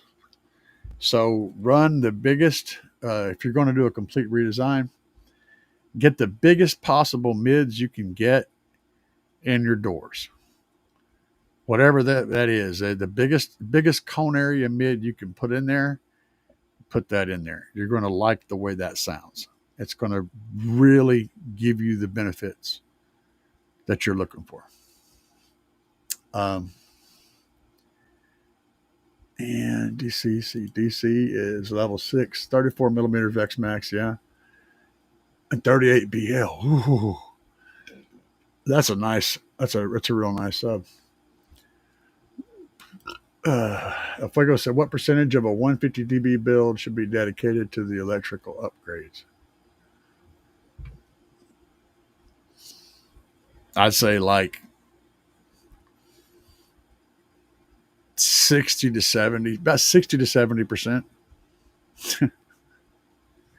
And I would put more. And the reason I'm saying that high is because it's so much easier to later change out subs or change out amplifiers than it is to rebuild the system from the ground up.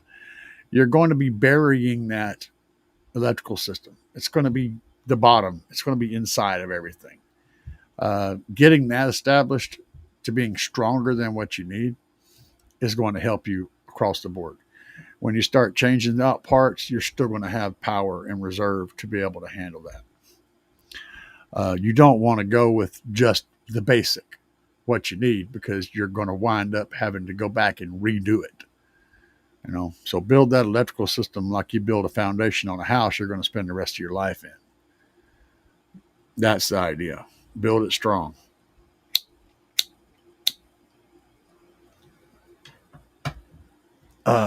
And like I said, you can't make power out of nothing.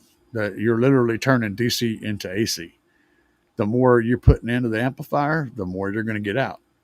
So it's very important.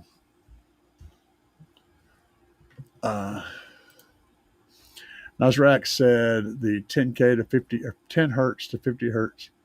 The same my build does. Same here. I clip till something dies or just replace it. Hell yeah, dude. If you ain't clipping, you ain't tripping. I'm stuck between Crescendo UN12 versus Slapz Pro. I don't know how the Crescendo 12 would work, but I can tell you that the Slapz Pro will slam your fucking face into the concrete. I can tell you that. That little speaker will blow your mind. Um, I have sixth order. I have a sixth order, two Sundown 15s on 6K. Sometimes the bass sounds delayed. My box just doesn't sound like, yep. My box just doesn't like to blow air, but the bass is loud, but barely move any air. Can I get any tips? Delay is from the group delay of your port and your cone not lining up with each other. That's just series sixth order problems. If that's what you're running as a series, that's just how that works. There's not really anything you can do about that. That's the downside to a series sixth. As far as the wind goes, that's going to come down to your port design. Because you're primarily in a six, you're primarily playing off of the back port. On a series six, you're playing off that low port. The front port's not doing much of anything. I'm not even sure why people even bother really tuning a front port on a sixth. It's mostly the back port that does the work. And if you made that port too big, it will get loud. It will be louder. Like a big port's always going to produce more SPL. A large port, a large short port, or a large port period is going to produce more SPL. The smaller port's going to produce more wind. So when you design the box, you have to have you either have to have an innate knowledge of it, or you have to have good software that will allow you to simulate the velocity of the air movement in your ports, and you want to push it right up there into the yellow. You want to push it really close to being to getting port noise. And that will increase the velocity of the air moving through the port, which will drastically increase your air, but it will also lower your SPL score. It's kind of everything is trade-offs, man. You can't have the cake and eat the cake. You have to do one or the other. So my tip is, you're getting the best SPL, you're going to sacrifice SPL for wind. That's your call. I think the V2s, okay, I can go look. Bobby's sending me messages over here. See, I don't even know because I've been talking to you guys. Let me go pull it up. Oh, there we go. There's the Slapz tab. I know I had a tab up here. I want to say it's the same, but I don't want to because that's the version ones. That's the version twos. When we talking about the version twos, the 15, we'll just go with the 15. So the Slapz SmackDown version 2 15s.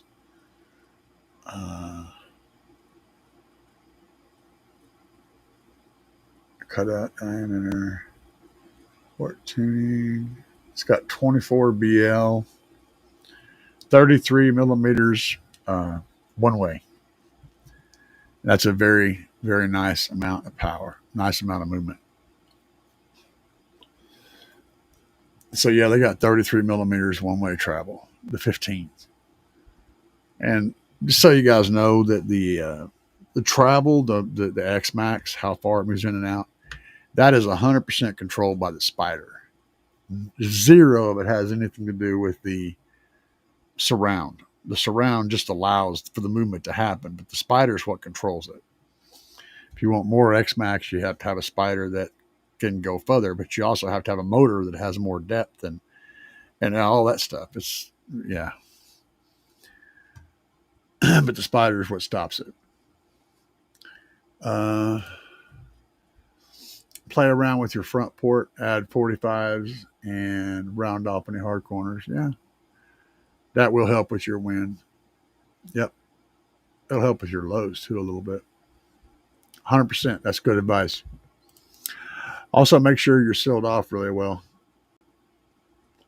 But he had 215s in his sixth order B pillar. It wasn't sealed off at first.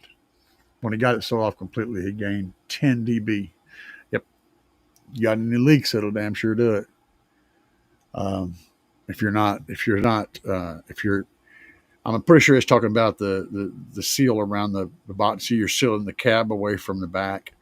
You lose a whole lot of pressure with just a little hole going to the back. And I've got some holes that I got to get rid of. I kept a spot down there where I could run wires, and that is a big old leak, you know. Um, and I intended to, when I finally got the build in a good stable place, to go ahead and fill that with foam and stop that. So that's going to be coming up pretty soon. I'm going to be filling some cracks, Bobby. Going to be stuffing some foam with some cracks. The ideal subwoofer QTS for a ported flat wall. There's not one. It depends on everything. You want to get it to a QTC of 7 when you get done. But other than that, there's not really. It's basically what you're going to be looking for is something that really likes to play in a ported enclosure. Something probably in the 40s, a 0.4. 0.4 something is usually kind of that area. But it doesn't matter. I mean, as long as you're building the flat wall essentially as a ported enclosure, you're just sealing off the cab and letting it fire straight in the front. That's all you're doing is just a really big ported enclosure that sealed off to the front of the vehicle. So anything out there that likes to play in a ported enclosure is where you want to go. And if you want wind, then you need to run the slightly smaller port to get that airspeed up a little bit, but you don't want to get it up so much that your port starts chuffing. You want to be real close to that, though. Get that violent air moving around, scare people, scare old ladies, and excite small children. So can fit 610s or 412s in my doors. Yeah. Either would be good. 412s are going to be easier to wire, so that's what I'd probably go with.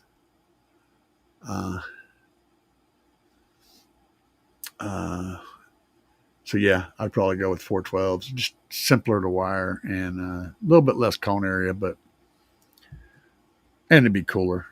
It's going to be cooler, and let's we got to admit it. It's got to look cool because 412s in a freaking door is cool as hell. You know what I'm saying? I mean, damn. Quiet RAM 412s. Oh yeah, son. That's what I'm saying. Currently got 8 8s and 4 6.5s per door. We're just going to switch all of them. Ain't nothing wrong with that. I just like mid bass. I'm a big fan of mid bass. That's why I like the big drivers. They give you more. They give more of this to your vocals. Whereas 6.5s are going to give you this in your vocals, and then you to the 8s are going to be like right in here, and the 10s and 12s are going to give you that boom in the vocals. And that's something that a lot of builds are missing, is that good low mid that brings the body into everything. Where the drums got some, you stick it in your face, punch you in the gut. That's the kind of shit I want to hear. I want it to just scare the hell out of me. And those 10s and 12s, they do that shit. There's no replacement for displacement, man. What percentage of power do you need to achieve full X max? That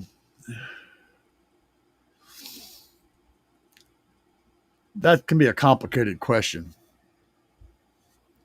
What percentage of power do you need to achieve full X max? And is there any benefit of adding more power past full X max? Or does it just tear up?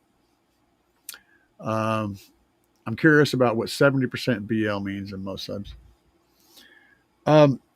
It's nice to have more power than what you need. Like right now, I'm running 4,000 watts rated power on each of my 412s or 415s. I'm running 4,000 watts rated RMS power on each of them.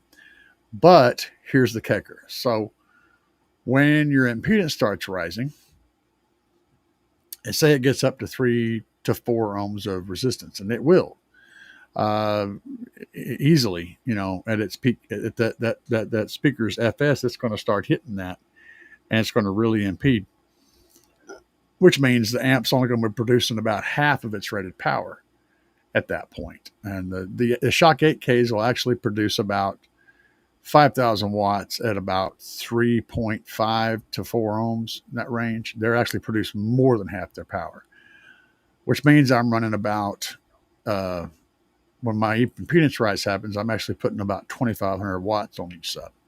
They're rated for 2,000 watts.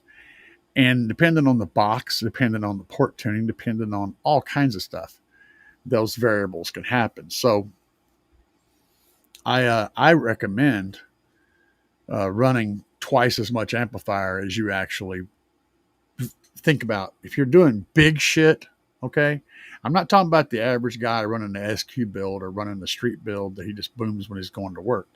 I'm talking about the big stuff like what we're talking about here.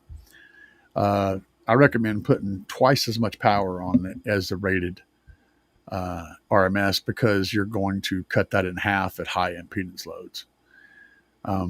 And having more power on top of it can help with dynamic music as well. So if you're listening to normal music, you'll get those drum hits and stuff will really have more life to them. The overall sound of the music will have more life to it if you have more power available.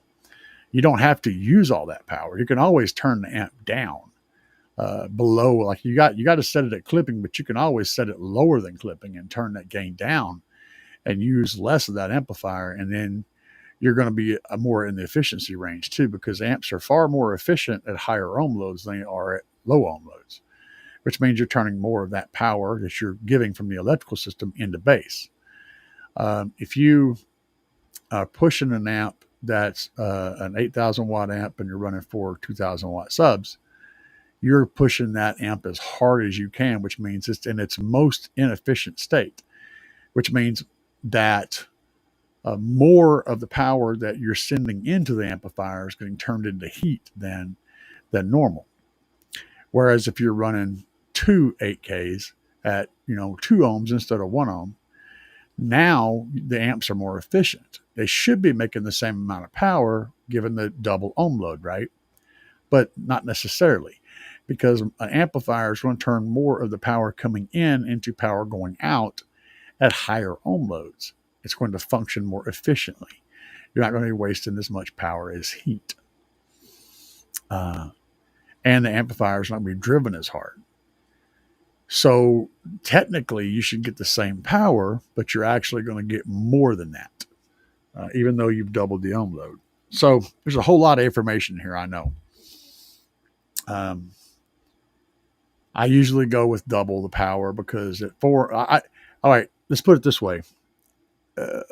Put the amp on that makes the power that you need at 4 ohms. That's what you're looking for. The 4 ohm number is far more important than the 1 ohm number. Because it's going to give you the real power. Most of the time, your impedance rise is going to be somewhere between 3 and 4 ohms of impedance rise.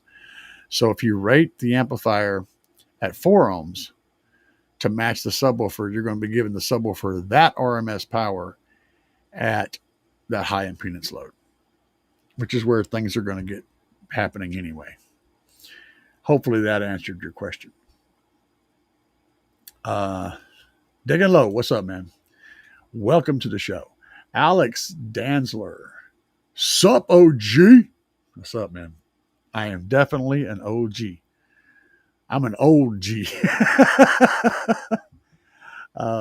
I'm an OG in about every sense of the freaking word, to be perfectly honest. Car Audio Seeker. I used to have 112, one tweet in my door. I told my channel when I did a test to see how low they can get off a Powerbase 320.2. Yeah, it will surprise the hell out of you. The trick to getting doors to sounding good is creating a sealed enclosure in the door. That is the trick. And there's a million ways you can do that. There's a million ways that you can not do that. Most people do not do that, and myself included. I don't have a good sealed enclosure in my doors. I should have, and it's going to change because I got plans. But if you create a sealed enclosure in your door, just about any speaker that's in there is going to sound about 5 times better than it would without the sealed enclosure. Even if that speaker, which most door speakers are, is rated at a QTS of 0.70 something. So they technically should be free air and they technically will work. The problem is your back wave still gets around the front wave and cancels the low frequencies, which makes it sound thin. It doesn't have any body to it. Once you get that front closed off from that back, it changes absolutely everything about how that speaker sounds. It's a whole different monster. Let's see. Oh, Red Pill. Red Pill asks, Gary, I keep forgetting to ask, are you still running the front sub? Yes. I'm still running the 10W0 in a tiny, tiny sealed box in my center console under my dash, essentially, as a front sub, and that's playing from I think I have it crossed over at like I don't remember exactly 50 or 60 hertz and up to like 150 or something like that. I don't remember. That really, I mean, like if I turn my wall off and I'm just playing the front stage, holy Jesus, that thing does so much to play normal music. It sounds deep and solid, and it does a tremendous good for that front stage. Gives my front stage a whole lot more life. That's anybody that can do that. I highly recommend that you do that. And I'm only running like maybe 120 watts to that sub, but man, that's a mid bass driver like you wouldn't believe, son. Hmm. That thing is beast. Uh, El Fuego is checking out, brother. Have a good night, El Fuego. Uh, Nose racks, so crazy. I did after the 615s of the version 2 Oblivions, I do buy more Oblivion version 2s or buy SmackDown 15s or 18s. Both ideas are rebuilding the baffles. Um, well, I'm going to just straight up tell you guys when I went to rebuild from the version 1 Oblivions, I initially wanted to do, and I really wanted to do, was do the version 2 SmackDowns instead, because I wanted the biggest, nastiest, baddest ass thing that Slapz sells. But I talked about this greatly with Alan, and I even talked about running the SmackDown version 1s. He said the Oblivion version 2s are very, very close to the SmackDown version 1s. He said, yes, the version 2 SmackDowns are a significant upgrade, but most of the people that watch my content are looking to build something on a budget. So showing people what you can do with the budget option and what you can accomplish with the budget option was more of a driving factor than what would actually be the loudest thing I could put in my vehicle. And that's why I went with the Oblivion version 2s. Now, having said that,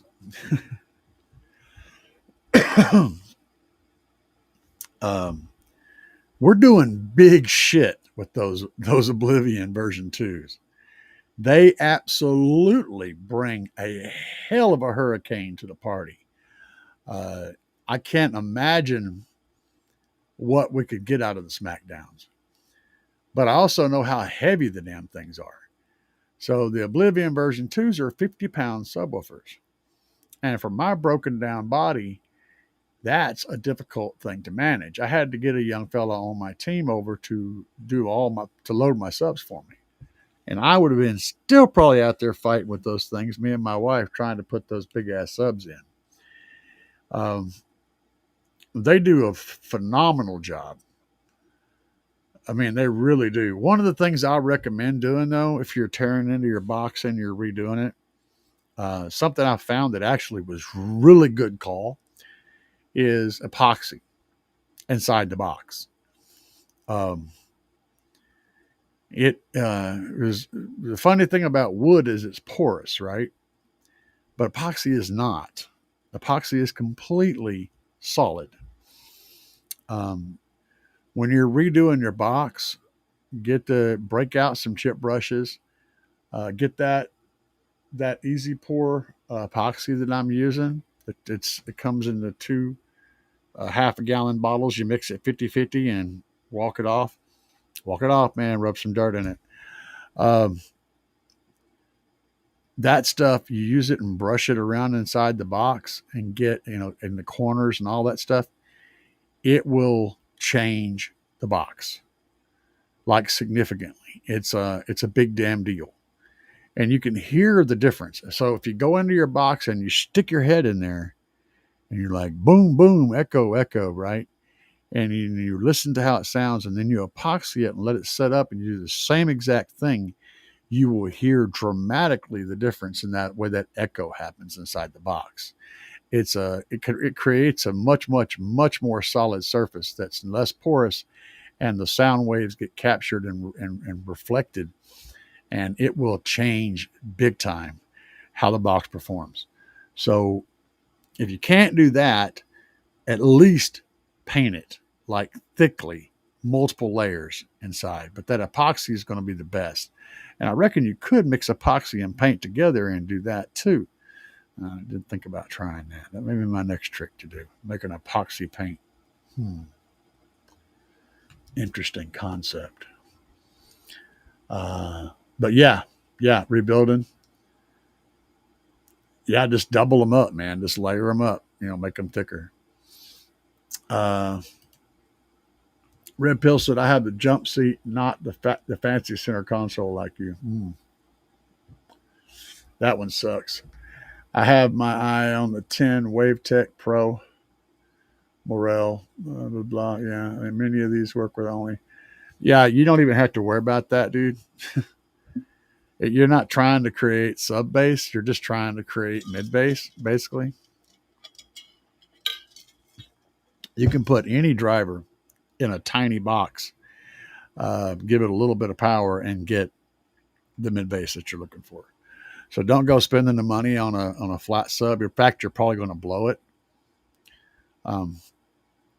Don't put a ton of power on it. Put 300-400 watts at most on the sub, and put it in a small box, just a sealed box, and get it up under the dash there somewhere. And man, it's going to do so much for that front stage. You just wouldn't believe how much difference it makes. It's huge. It's absolutely tremendous. Everyone's on different budgets. Yeah, that's me, man. That's a basshead disease. That's the curse right there. Rebuilding every year and getting bigger and bigger. Yeah, I mean, if your budget will allow for it, run the Smackdowns, dude. It's a worthy upgrade. But don't discount the Oblivion version 2s. Oh my God, they're nasty, man. They're so nasty.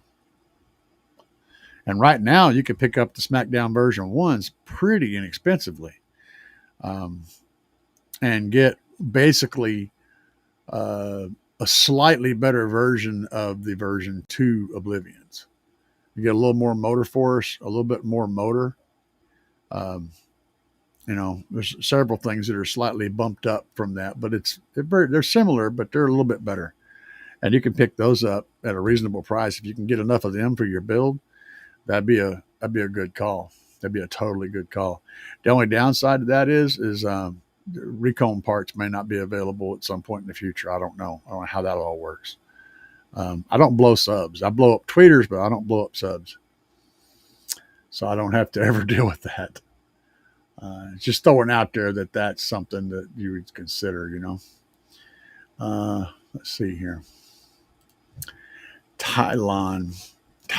Why did I say Talon? Because I'm an idiot. That's why. I think I'm running I'm thinking about running lithium in my truck. Plan on running two 3Ks for my doors and one 8300 for my subs.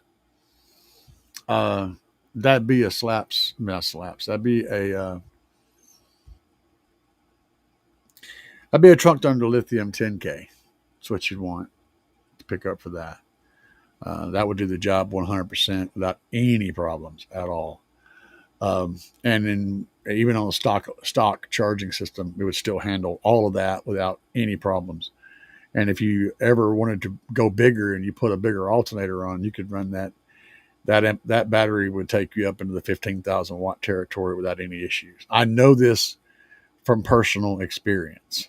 Okay, this isn't just like hyperbole or whatever I'm parroting from somebody else. I have driven this shit to failure. I know exactly what it's capable of doing. So yeah, you need the 10K version 3 right now is where we're at. That would hook you right up. And discount code CAE10 knocks 10% off the price. NORAC can fit 18. Oh my God, hold on a minute. Did you literally just say that? I have to stop and reread this because you said some big ass shit right there. Those were big numbers. I no, that's uh, I think you typoed. Yeah, you did. Okay, you typoed. It's still a huge ass number, but you typoed. Okay, I had to stop. I couldn't even read that shit because it's so wrong. I can fit 12 18s or okay, 18 15s or 12 18s. Um, just had the sixth order, just had the sixth to start and got everything fiberglass and body filler to roll over stuff. Holy shit, dude. 18. That's no, that's a bad number. That's an odd number. That won't, well, technically be 9 sets of two. Yeah, I would go with the 12 18s. Your numbers are just so huge, just kind of blowing my freaking mind right now. Um, that's a lot of subwoofers. But yeah, if I was making that choice with that insane ass number of subwoofers that you're talking about, I'm with Quiet Ram. I would do 12 18s. I think overall, the power scheme on that would be better. Plus, you would have um, the larger cone area that would be make lows a little bit more easier. Yeah, I'd do the 12 18s, and it'd be cooler looking too. You know, I mean, well, 18 15s is kind of stupidly cool looking. Don't get me wrong. My brain's just not processing that number for some reason. 12 18s is also a stupid ass number, and I can process that better, but I like it. That'd be my personal choice. Either one's going to give stupid ass things to happen in your vehicle for sure, but I would do the 12 18s. I mean, what are you building this in? A freaking bread van? Holy crap, dude. That's crazy. I would run it 60 hertz. I would run it 60 to 125. Yeah, that's about right. Yep. And you can adjust your door speakers up to a 125 carryover. I actually like overlapping, so I run my door speakers down to about 100 hertz, and I run, or actually a little lower than that. No, right now I think they are at 100 hertz. I run them down a little lower than that, and I run the sub up. I overlap them because there's a null. In most vehicles, there's like a 200 hertz null where it's just really hard to make anything between 100 and 250 hertz. That range is just really hard to get to produce in a car. So I overlap and try to dig into that area with multiple drivers to compensate for that. It's just a it's just what I do when I tune. And figuring out how much overlap is kind of a thing. And the funny thing is, I run an SPL vehicle. It's loud as shit. It's windy. It's a demo monster. But I also tune it to be SQ. Whenever I turn the sub down, it sounds pretty damn good. And that's what I'm trying to do in my vehicle. It's how I want it to work. Um, I thought you left, but yeah, after the 15s, thought you left, but yeah, after the 15s, you might go to SmackDown 18s, do 4 and start go from there. Hell yeah, dude. 2 shock 8Ks,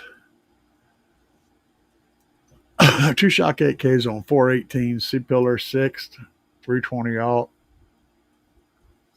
2 glow voltage Series 3. I don't know about the glow voltage Series 3s. I'm not saying they're not good. I just don't know about them enough to give you advice on them. But 2 shock 8Ks with a 320 alt, I would run 2 Trunk Thunder Lithium 10Ks. Um, if those low voltage Series 3s are compatible or comparable to the Trunk Thunder Lithium 10K, then I'm sure it would be fine. But I just know how well built those batteries are. And so this is why I stay with Trunk Thunder Lithiums, because Brandon does not screw around when he builds battery banks. Um, he takes it shit very seriously.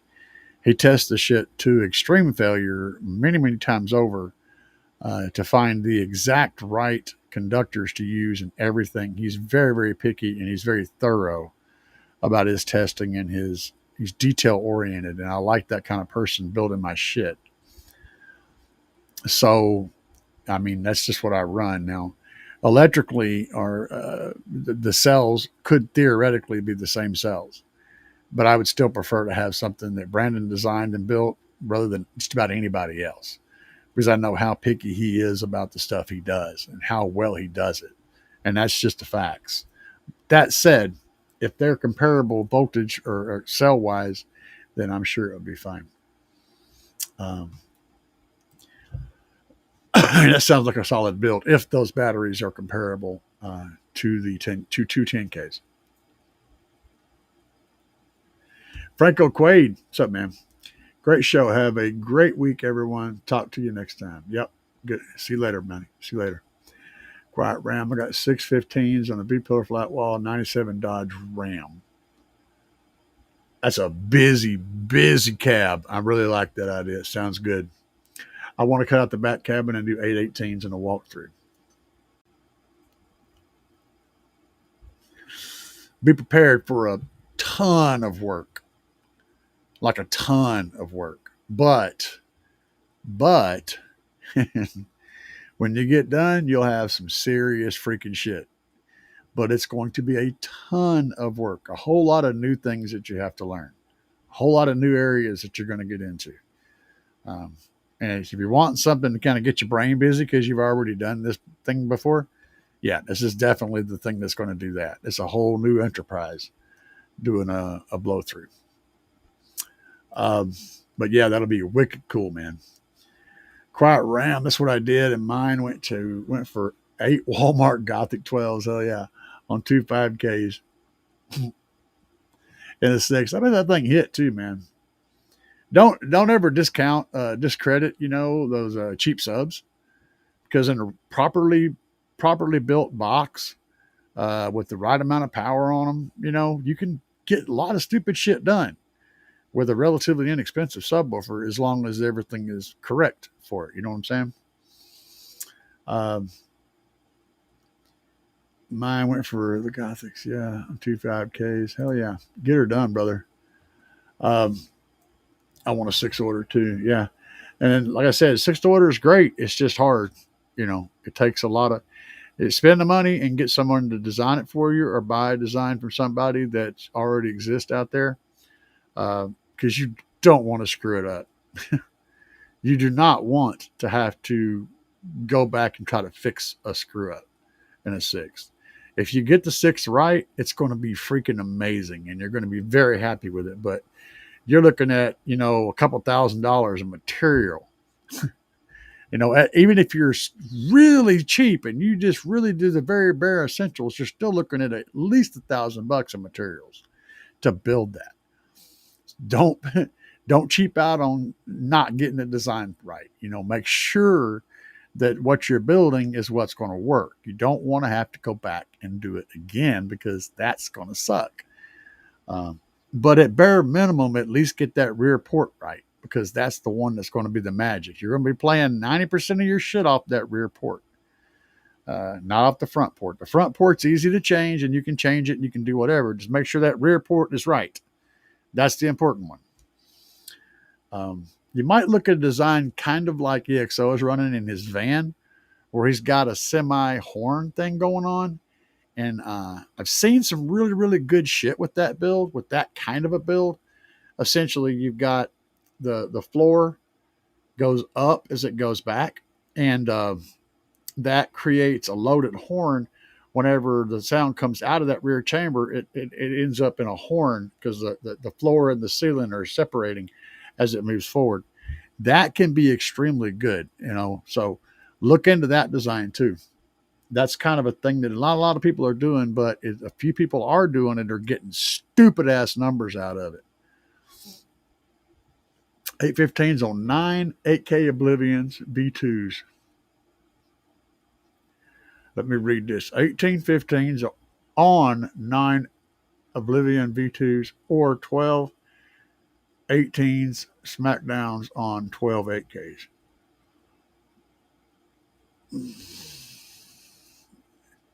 I would do the Smackdown build.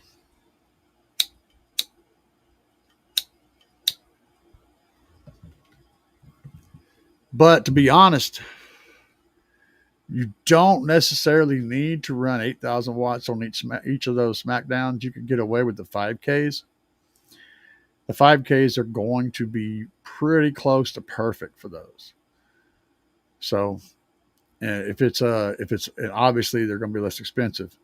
But yeah, I mean the 5K, if you're doing a single amp per sub on the Smackdowns, the 5K is going to be right in the sweet spot for the power that you need at that 4 ohm, impedance rise load. They're going to be making about 2,500 watts or a little more per sub, which is what they're rated at. You could run them higher than that. You could run the 8Ks on them. But you're going to get a little bit more out of them, but you're also going to be working those coils over too. So keep that in mind. But yeah, the 5Ks running 12 18s on 12 5Ks would be my pick for that if I was giving you advice on that. Gotcha, bro. Rusty is the owner of DC at 24 12s and a fourth order. Boy, that would be windy, my friend. Hell yeah. Here soon we'll start building lithium for my LLC. Sweet. Rusty's a dope guy. I met him at a show. Have not. I have not. I should go to bigger shows. I just haven't been. Maybe this next year I'm going to be because I'll be more mobile. I'll have my scooter available so I can ride around, which will help me tremendously in dealing with large scale environments. I can't do much walking. Walmart subs in a flat wall, 2 5Ks did a 53 on 35 hertz. Hell yeah, dude. That's a well done wall. That's what we're talking about. What ballpark would I say someone could build me a 418 box? God, dude. Just a box? Are you talking about material, labor, and everything? I mean, you're looking at, depending on all kinds of stuff. There's so many variables, depending on what wood you're using and all this stuff. And you could be looking at anywhere from 400, 500 bucks bare minimum. The lowest price you will ever see would be something like that, up to $1,000 to $1,200, depending on the material and stuff. You figure a good box builder is going to be charging you like $100 an hour, and that's at least 5 hours worth of work at least 5 hours worth of work, and then $400 or $500 in material. So yeah, I mean, $500 to $1,200 depending on everything. There's so many variables that I can't even start to wrap my head around right now. The quiet RAM, that quiet RAM just been done before. Give me pointers. Hell yeah, dude, for real. I was planning on doing a steel cage, so I was hoping the steel cage would bridge the cab and the truck bed enough to make it solid. You can do that. You can go that route, but just know that whenever you hard connect the truck bed to the cab like that, you're taking the flex out of that, and that flex point is built in. If you plan on taking this thing off roading and doing any kind of truck shit with it, you don't want to do that. But if you're going to be doing it, just street driving it and going to shows and shit, it'll work fine. But you're going to need to really, really connect it together in a solid way. Because that frame is designed to twist, and if that twist ain't there, it's going to severely inhibit the ability for your suspension to absorb things that you're doing off road. So it eliminates. It's no longer an off road vehicle at that point at all. It's basically a car. It does car shit. You'll be one wheel in the air on a constant basis if your frame doesn't flex. But you can get away with it on the street though. And yeah, you could do that. Most people use a accordion boot between the two, a flexible substrate seal that allows it to seal up, but also be flexible so that the cab and the bed can independently move. That's how it's usually done. But it's absolutely possible to connect them together. You lose that flexibility in the chassis and the frame. It all becomes very solid. Think go-kart. Right? That's kind of what you're at. You're going in that direction. What does he say? Steel is good. I would use the weather seal and then steel. Be done steel but wood. Should be done steel but just wood. I got to read this again. I mean, I did wood, but steel is good. I would still do the weather seal and then steel. I should have done steel, but just wood. That doesn't make any damn sense. You broke my freaking brain, and there was no logic in that statement. I'm not even sure where the hell you were trying to go with that one.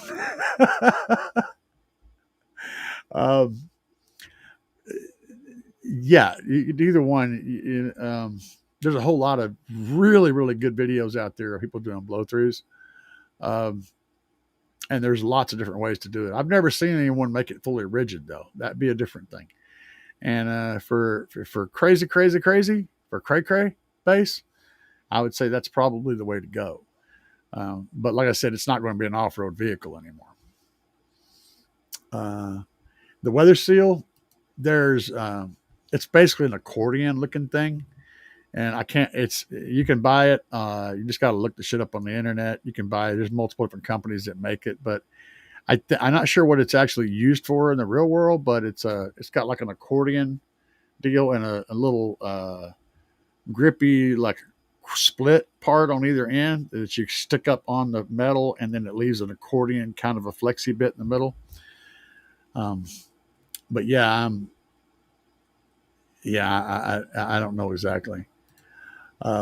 This truck is no longer an off-road beast. It's a driveway queen. Well, then yeah, you're fine going that route. Dude, some of the guys that I've seen, some of the builds I've seen, guys have literally taken the suspension completely out of the vehicle, and they have jacked the whole truck up to where it's high enough to where they have a flat floor in the back instead of the wheel wells back there. It's high enough to where it's flat, and they build. Yeah, you can't even. This thing is so far beyond. You don't even drive it. It can drive around the parking lot, but it'll beat the hell out of you because it's literally sitting on the axle. They have steel welded to the axle to keep it stationary in one position. So yeah, you can get as stupid as you want to get with that. And there is a very high level of stupid. The bar is very high when it comes to stupid. Camper, yeah, there you go. Camper RV seal, it's like $90. goes from side, top, side for bottoms. Yeah, yeah, yeah. There you go. Dumbass. I'm a dumbass. Sorry, been up since 4 a.m. Hey, man, life goes on. It's all good. I love picking on you guys when you say stupid shit. When you mean something, but it comes out stupid, it's fun. So I'm not complaining. Made sense to me. Sorry, it is what it is. I have got old man brain that makes it harder to get the stuff in my head sometimes. I just messed up my MD8K. Uh, put my JP 23 version 2 back in. The bass is way deeper. So my question is, will the Slapz 8K play lower than the tar amps? Debating on getting the JP53 now. That's not going to really change much, man. Changing an amplifier isn't necessarily going to play lower than another one unless they're just designed that way. I mean, but for the most part, it's all about garbage in, garbage out. Whatever you're putting into the amplifier is going to come out the other side. If it doesn't, then it's a shitty amplifier. And then what's going to dictate the lows is really going to be your enclosure. The subwoofer has a part of it, but the enclosure is more of it. The enclosure is like probably 60 to 70% of what you're hearing, and the subwoofer is the other percent that's left. Having said that, your 8K took a shit. I got it. The bass is way deeper. It's probably tuning that had it sounding wrong, the other amp, or it might have just been a crappy amp. I don't know. I can tell you that my Slap Shock 8Ks, they don't give a shit, man. They're going to give you whatever you send to them in spades. Here want lows. I can give my subs all the lows they want. The subs can't take the lows that I can give them, but it's there. The amplifier can damn sure send it to them. I know it's probably not a very good answer, but I would stack up the Slap Shock 8K against any 8,000 watt amplifier on the market at any price for any job. They're just that good. It's going to be a B-pillar walkthrough. Not sparing any wind. Yeah, small ports, man. Joseph said same stuff that seals the cab from the bed area for big rigs. Oh yeah, you could use it there too for like, I don't know, some weird sleeping arrangements. What hurts when I'm maxed out with my X Max is 20. It depends on how loud you're trying to play it. I want to play all the way down to 15. Well, you can play all the way down to 15, but it's a matter of how loud you can play at 15 hertz. That's the real difference. Any speaker can play 15 hertz, but how loud can it play it is the question. And that's where that X Max comes in. That's literally what its job is.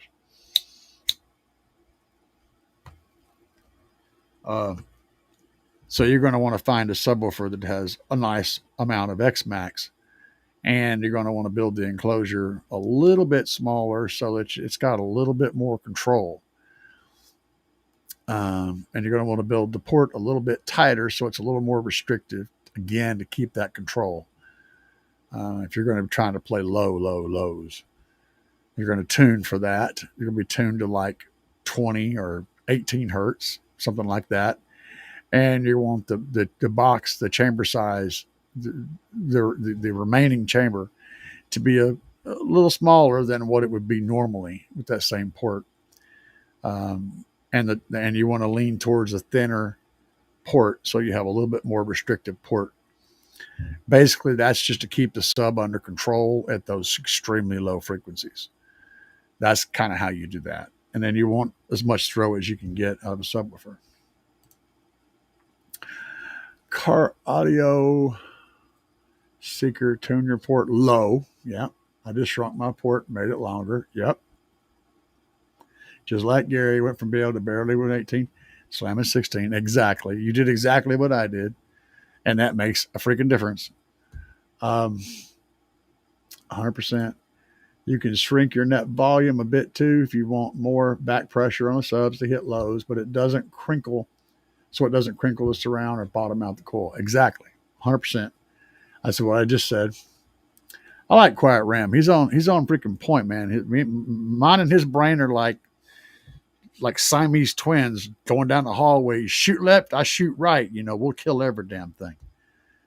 Hell yeah, man. We should do PvP teams or something. We could freaking murder some shit. Get on my hunter, man, and you could get on a warlock or something, and we would just destroy every freaking body. Now I'm wanting to play some World of Warcraft. I hadn't wanted to play WoW in a while. Port longer for sure. Minus 32. Can play 10 hertz. Float a flag, 12 hertz and up. Yep. Restricted port, slightly smaller box, tuned down into the mud. That's kind of what you're doing. I mean, it's going to be easier to play lows with a bigger box, but your subs are not going to like it at all. That's why you shrink the box a little bit and you put the power to them, and then they can do things. 12 hertz, that's sick. Yeah, 12 is gnarly. Yeah, I think I did a test in mine, a SPL test. I had the meter over there in front of me on the windshield, and I did 15 hertz, and I did like a 140 something. I don't remember what it was now, 142 or something at 15 hertz, which is just stupid because you can't hear 15 hertz at all. It's like the thing is making 142, on a dB meter, and you can't hear it at all. You're just sitting there talking over it. It's like there's nothing happening, and the whole thing is shaking like crazy, but there's no noise, and it's just peaking that meter right up. I'm like, wow, that's crazy, dude. I'm not tuned that low. I'm tuned. My stopping point, really, giving it full power, I'm down in around 24 hertz or so. That's as far down as I normally go on full power. That's all I wanted to get to. I wanted to get down to the mid 20s and be able to play full power and get loud as shit in the mid 20s. And I can do.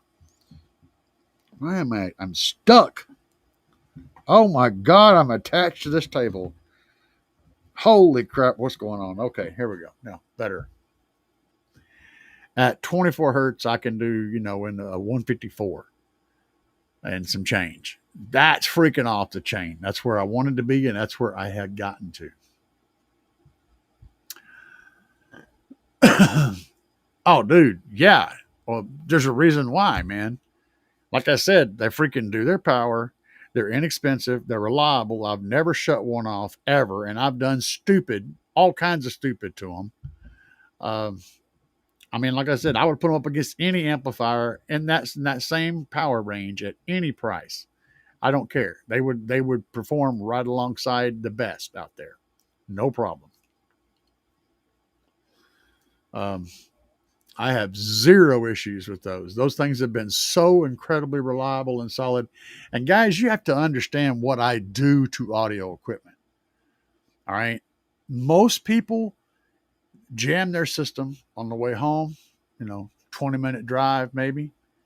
Might go out for a drive and drive around for half an hour and play, 8 or 10 songs. And I go park in a parking lot when it's 100 plus degrees outside.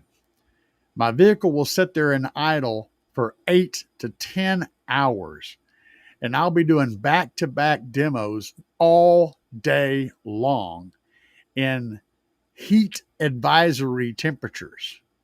Sitting in a parking lot on a hot asphalt parking lot, running the AC and slamming bass demo after demo after demo for 8 to 10 hours. And I have never shut off any of my Slapz amplifiers doing this. That's some shit right there. Okay? I'm just saying. That's the kind of shit I do. So when I set my build up, I set it up to be able to take, ninjas attacking it. You know what I'm saying? I want the shit to be so reliable and so consistent and so solid that I have zero problems. And that's exactly how it's set up, and that's exactly what it does. And so when I say this shit is badass, it's badass on my terms, which are some very difficult terms to be on. Um, you will have zero problems out of one of these amplifiers. They bring it to the party, baby. Quiet RAM, shock 8Ks for budget, ruthless 10Ks for quality. Best parts, that's my option. Yeah, I just run 4 shock 8Ks, call it good.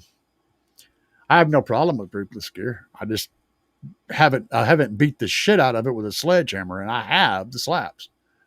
I know what they'll take. Actually, I don't. I don't know where they shut off because I've never managed to do it.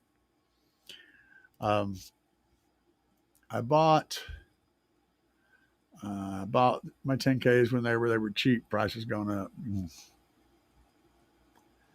Got a team discount. I've never had a subwoofer amp until the Slapz 8Ks. I'd have one single subwoofer amp. Oh, I did take that back. I did have one. The Defbots 9.5K did not shut off either. But beyond that one and the Slapz, I've never had a subwoofer amplifier that could take the abuse that I give it without turning off after a while. And I had Sundown amps at 80 amps. I've had Audio Dynamics amps, Orion amps. I've had all kinds of big ass shit, like all of it. And the Shock 8Ks have just been so freaking reliable. I'm impressed with them. I guess you probably picked that up though. You know, you're asking the question and I'm giving you the freaking answer. All you have to do is just do it and you're good to go. I don't know what else to tell you. I got a team discount and paid $13.50 brand new for the 10Ks. Yep. Let's see here. I clamped A200 at 1.4 ohm. Subs blew due to bottoming out. Hell yeah. Would an 8-inch hold on a minute. Let me get to this. Cody said, would an 8-inch 50 hertz FS, would it play decent at 28 hertz in a 28 hertz box?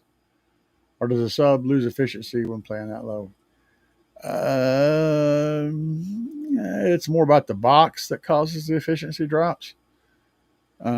But yeah, I mean, 50 hertz FS, that's not a problem. Putting it in a box that's 10 to 28 is still going to play. It's all a matter of making sure you have the right amount of airspace for the travel that you want, but not so much that you allow it to get loosey goosey and start slapping the magnet, with the coil. But sure, I'd have to break into that particular subwoofer's perimeters and dig into them, and also dig into the exact specs on the box that you're talking about, which would require at least half an hour or more of research to figure that out. But just based on what you're telling me, that's not going to be an issue. Did a 147 at 12 hertz on the Shock 8K. Hell yeah, dude. That's crazy, man. I need to see what kind of, I need to push my shit a little bit and see what kind of low frequency SPL numbers I can hit. I haven't done that. I haven't really done that with the new subs in yet. I've been kind of breaking them in, beating the shit out of them is what I've been doing. Well, I've shut them off. I've shut them off only at a half ohm. I don't run anything below 1 ohm.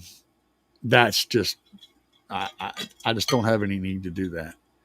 I mean, you're going to get box rise. I just build more power into my setup so that I can compensate for the box rise. I don't have any intention of running below 1 ohm on any of my amplifiers. And that's because I'm not trying to push the limit on the SPL meter. Again, I'm trying to build something that I can beat the dog shit out of for hours on end without having to worry about it. And so I build it to where it's running in an efficient manner, if you will. I want rugged reliability more than absolute maximum power. Awesome. Toss him a sub. Let's see here. I need to put some videos on my new setup. Yeah, that's the hardest thing about running a YouTube channel is you got to keep putting content up. And I am definitely the king of putting content up. I don't know anybody out there that keeps up an upload schedule like I do, man. I'm always putting something up. Um, Mr. J, welcome, sir. Hey, cool people tuning for cool blah blah words. Come on, Gary, you can do this. Hey, cool people for tuning. Is it better to use 1K or 40 hertz at -5 or 1K and 40 at 0 dB? It just depends on what you're going to be playing. Let me finish reading your question. I keep getting mixed answers. Also, to test the max RCA of my stereo, do I use the same tones? Yeah, so when you're tuning, you're basically going to be tuning it to the music that you're going to be playing. If you're playing rebass music, so for example, DJ Dirty Bass is pretty much all -5. So if you're playing DJ Dirty Bass rebass tracks, then and you're set your clipping at -5, it's going to line up pretty good. Your tracks, your maximum track is going to hit its maximum before it gets over -5, starts getting close to 0. So it all depends, you know. And if you if you're playing music that's not rebased, then you're going to have a totally different. And usually -5 is a pretty good spot to be. And you know, I actually have some stuff that I mixed higher, up close to 0. But here lately, I've been doing a lot more -5 stuff. All that's going to do is, depending on what tracks you're playing, you may have to back off on the throttle a little bit, the volume, you know, the bass knob, depending on whether that track is mixed hotter than -5 or not. So it's all about what music you're going to be playing and how it's mixed. And if you don't know and you want to push shit, you can pull it up in Audacity and check and see where it's mixed at. You just use a function in Audacity. It's analyze something. I have to look it up. Anyway, and you can see the peaks. And you know what? Hell, I'll just show you shit. Give me a second here. Because you know what? This is what we do, baby. I'm gonna bust it out real quick, and I'll show you how to check that. And let me get a song here. I'll pull in a song that's not one of mine. Oh, that's a hot one. Okay. All right. So let's go over here. Let me open this up to full screen and then click the switch. There we go. So you get Audacity pulled up. Y'all pay attention now. This is good stuff here. We're going to do some good stuff.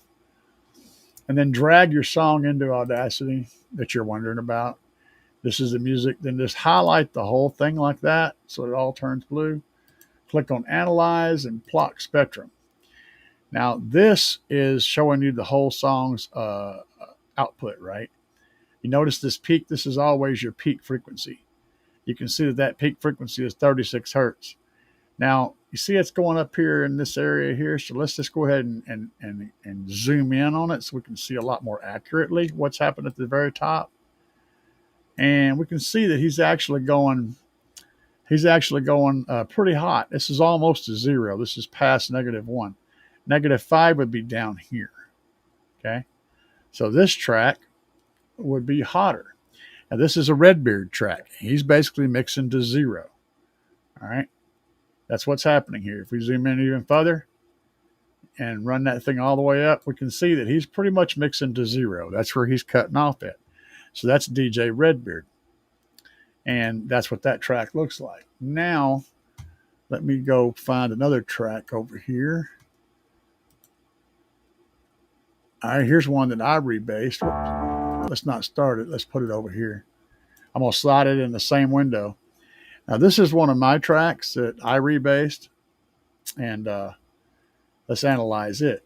Now, if we go here and analyze and plot spectrum, and we can it's already zoomed in. So you notice that my peak here is pretty low. I actually mixed this one not very hot at all. So we're peaking at negative 5.8. So this is a good negative 5 mix.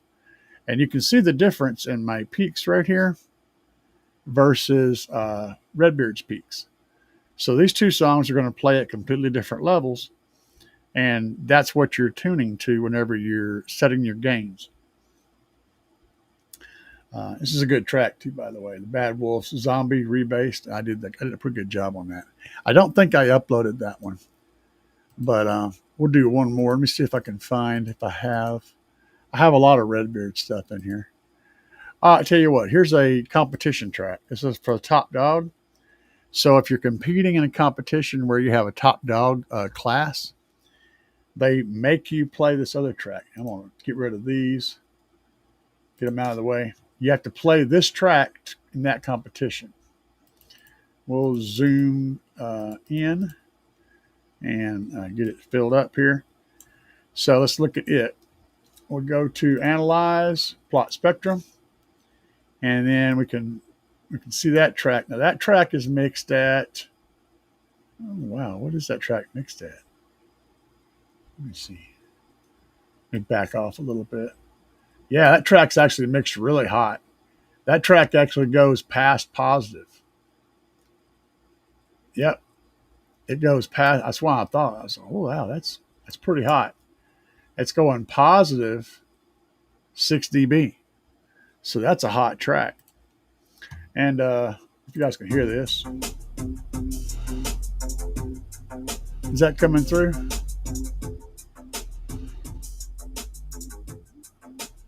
This is what that track sounds like. Let me see if I'm getting audio.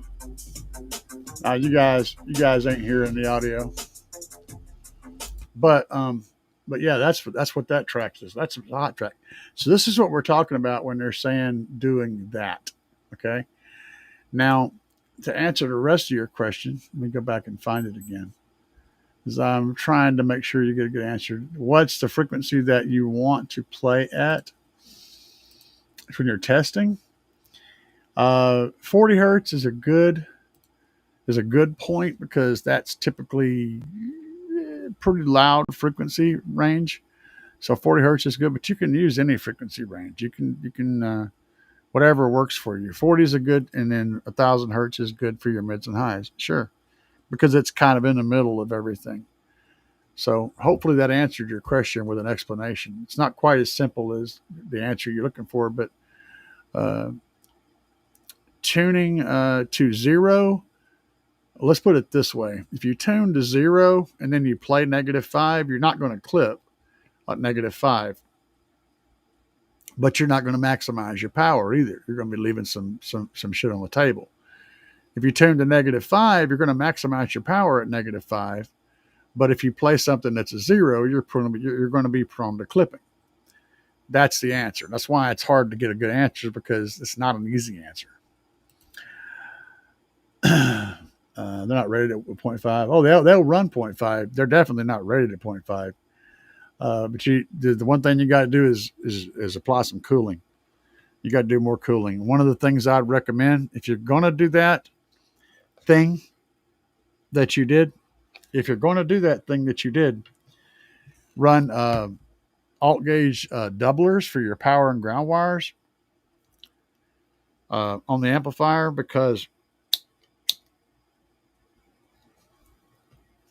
the material in the alt grade doublers will actually act as a heat sink for the power section of the amplifier, and will help it stay cool, and will help with the heat build up in that power section, which is where what shuts you off. So that's a little tip. I can't talk about that much, because it's not proper etiquette, but that's the thing that you should do whenever you're doing the thing that you did, to prevent the thing that happened a little bit.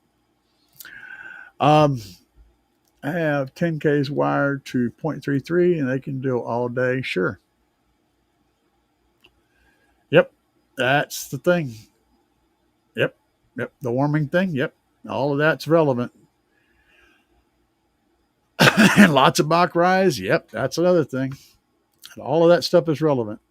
And if you get it set up right, you can do the things. But I prefer to run in a territory where I am super durable and I can go stupid because my brain it turns off. When the bass turns on, my brain turns off and I do dumb shit. And the equipment that I'm running has to be able to survive dumb shit because that's how I roll. Okay. Ruthless is king under 1 ohm. I've seen Randall Richard binking 8 volts on his. 3 of his alts went. Yeah, sure. But you're pulling a lot of current. Yeah. All right, man. Night, Joseph. I've heard of people running 10Ks at 0.7 ohms. Yeah. I just run more power. It's like, what's the point? The point is to get more power after impedance rise. Sure. Why not just add more amplifiers and accomplish the same goal, but not take a chance on blowing shit up? That's the way my brain works. I mean, 8Ks are around $300 a piece from Slapz. Why would I do that when I could just run 2? You know what I'm saying? That's just the way I think, man.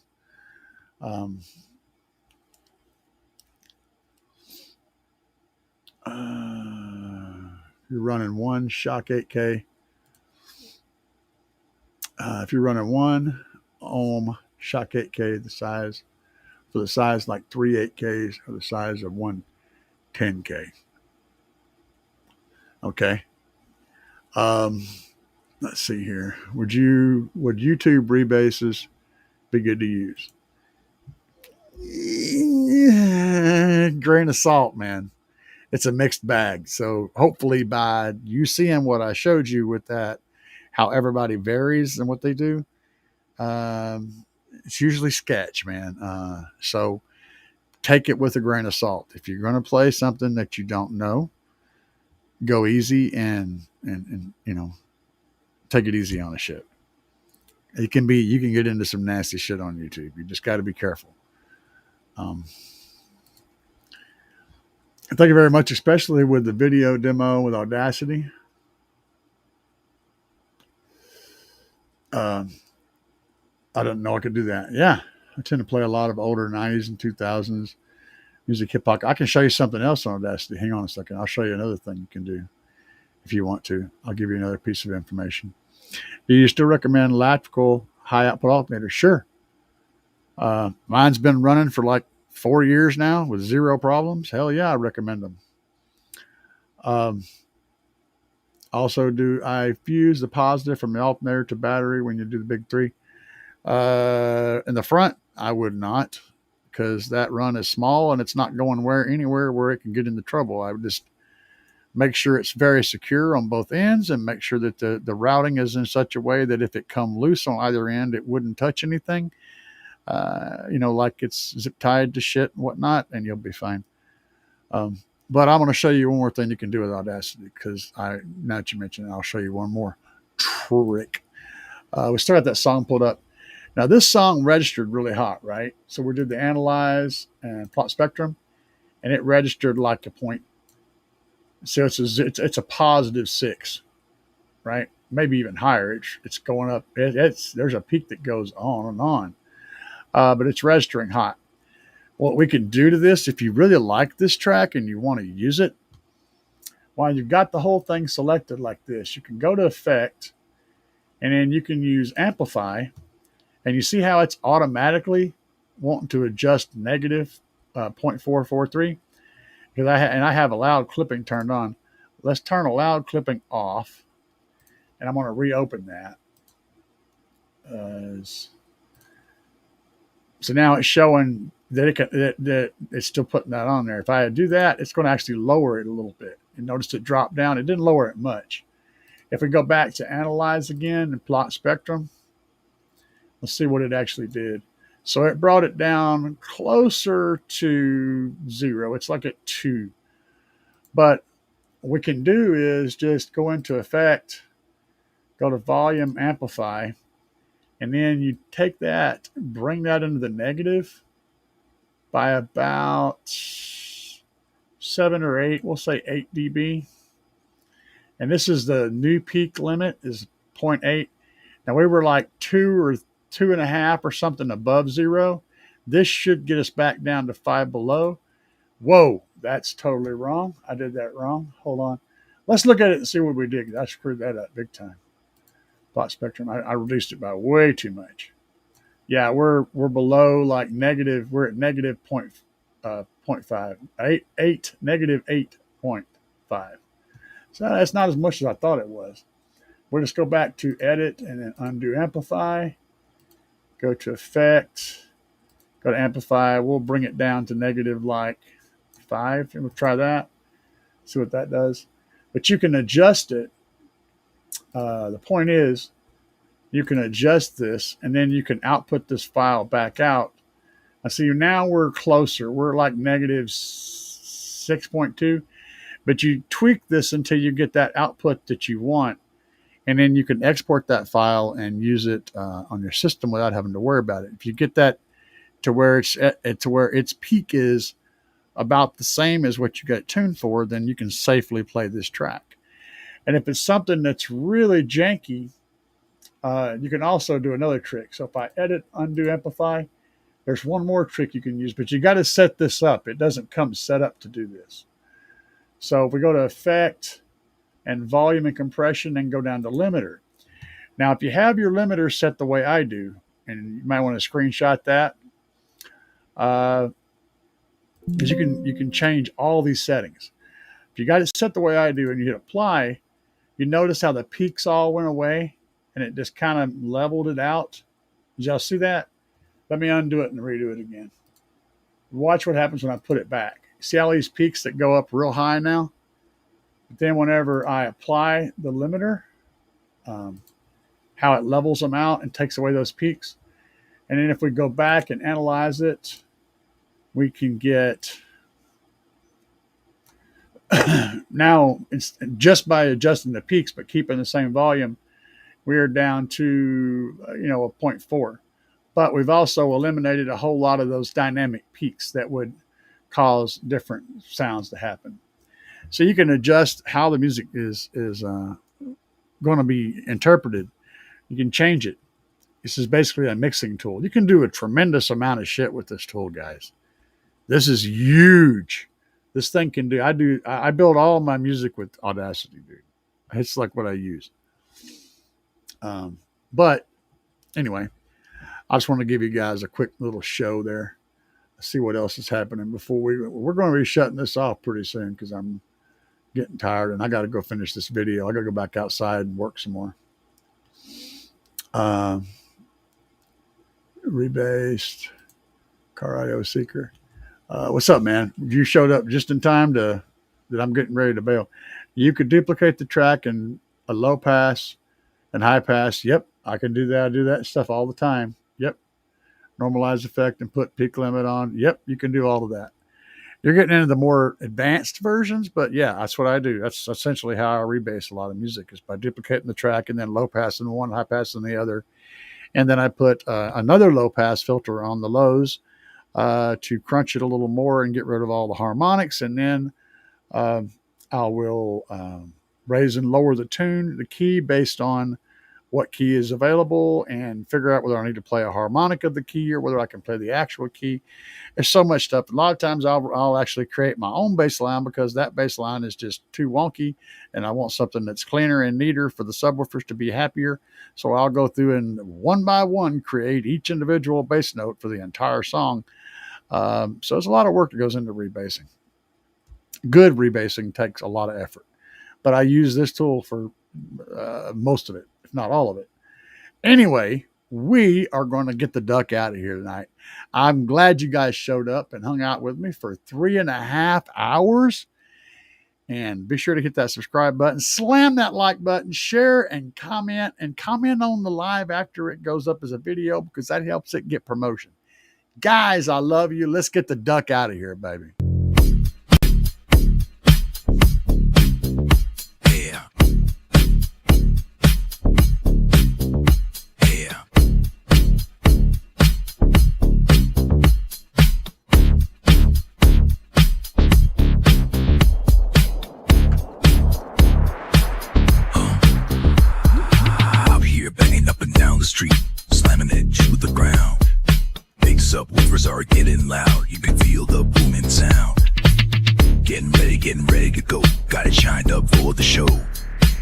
power's charging. Amps are amping, gonna let the woofers blow.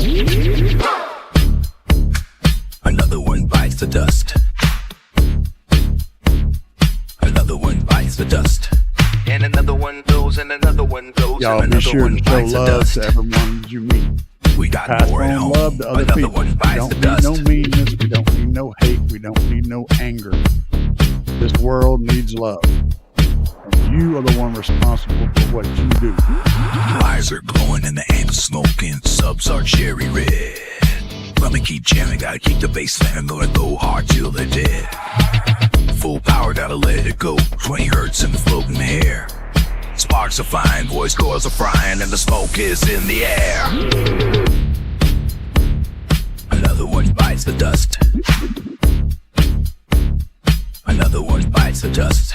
And another one goes, and another one goes, and another one bites the dust. Hey, we got more at home. Another one bites the dust.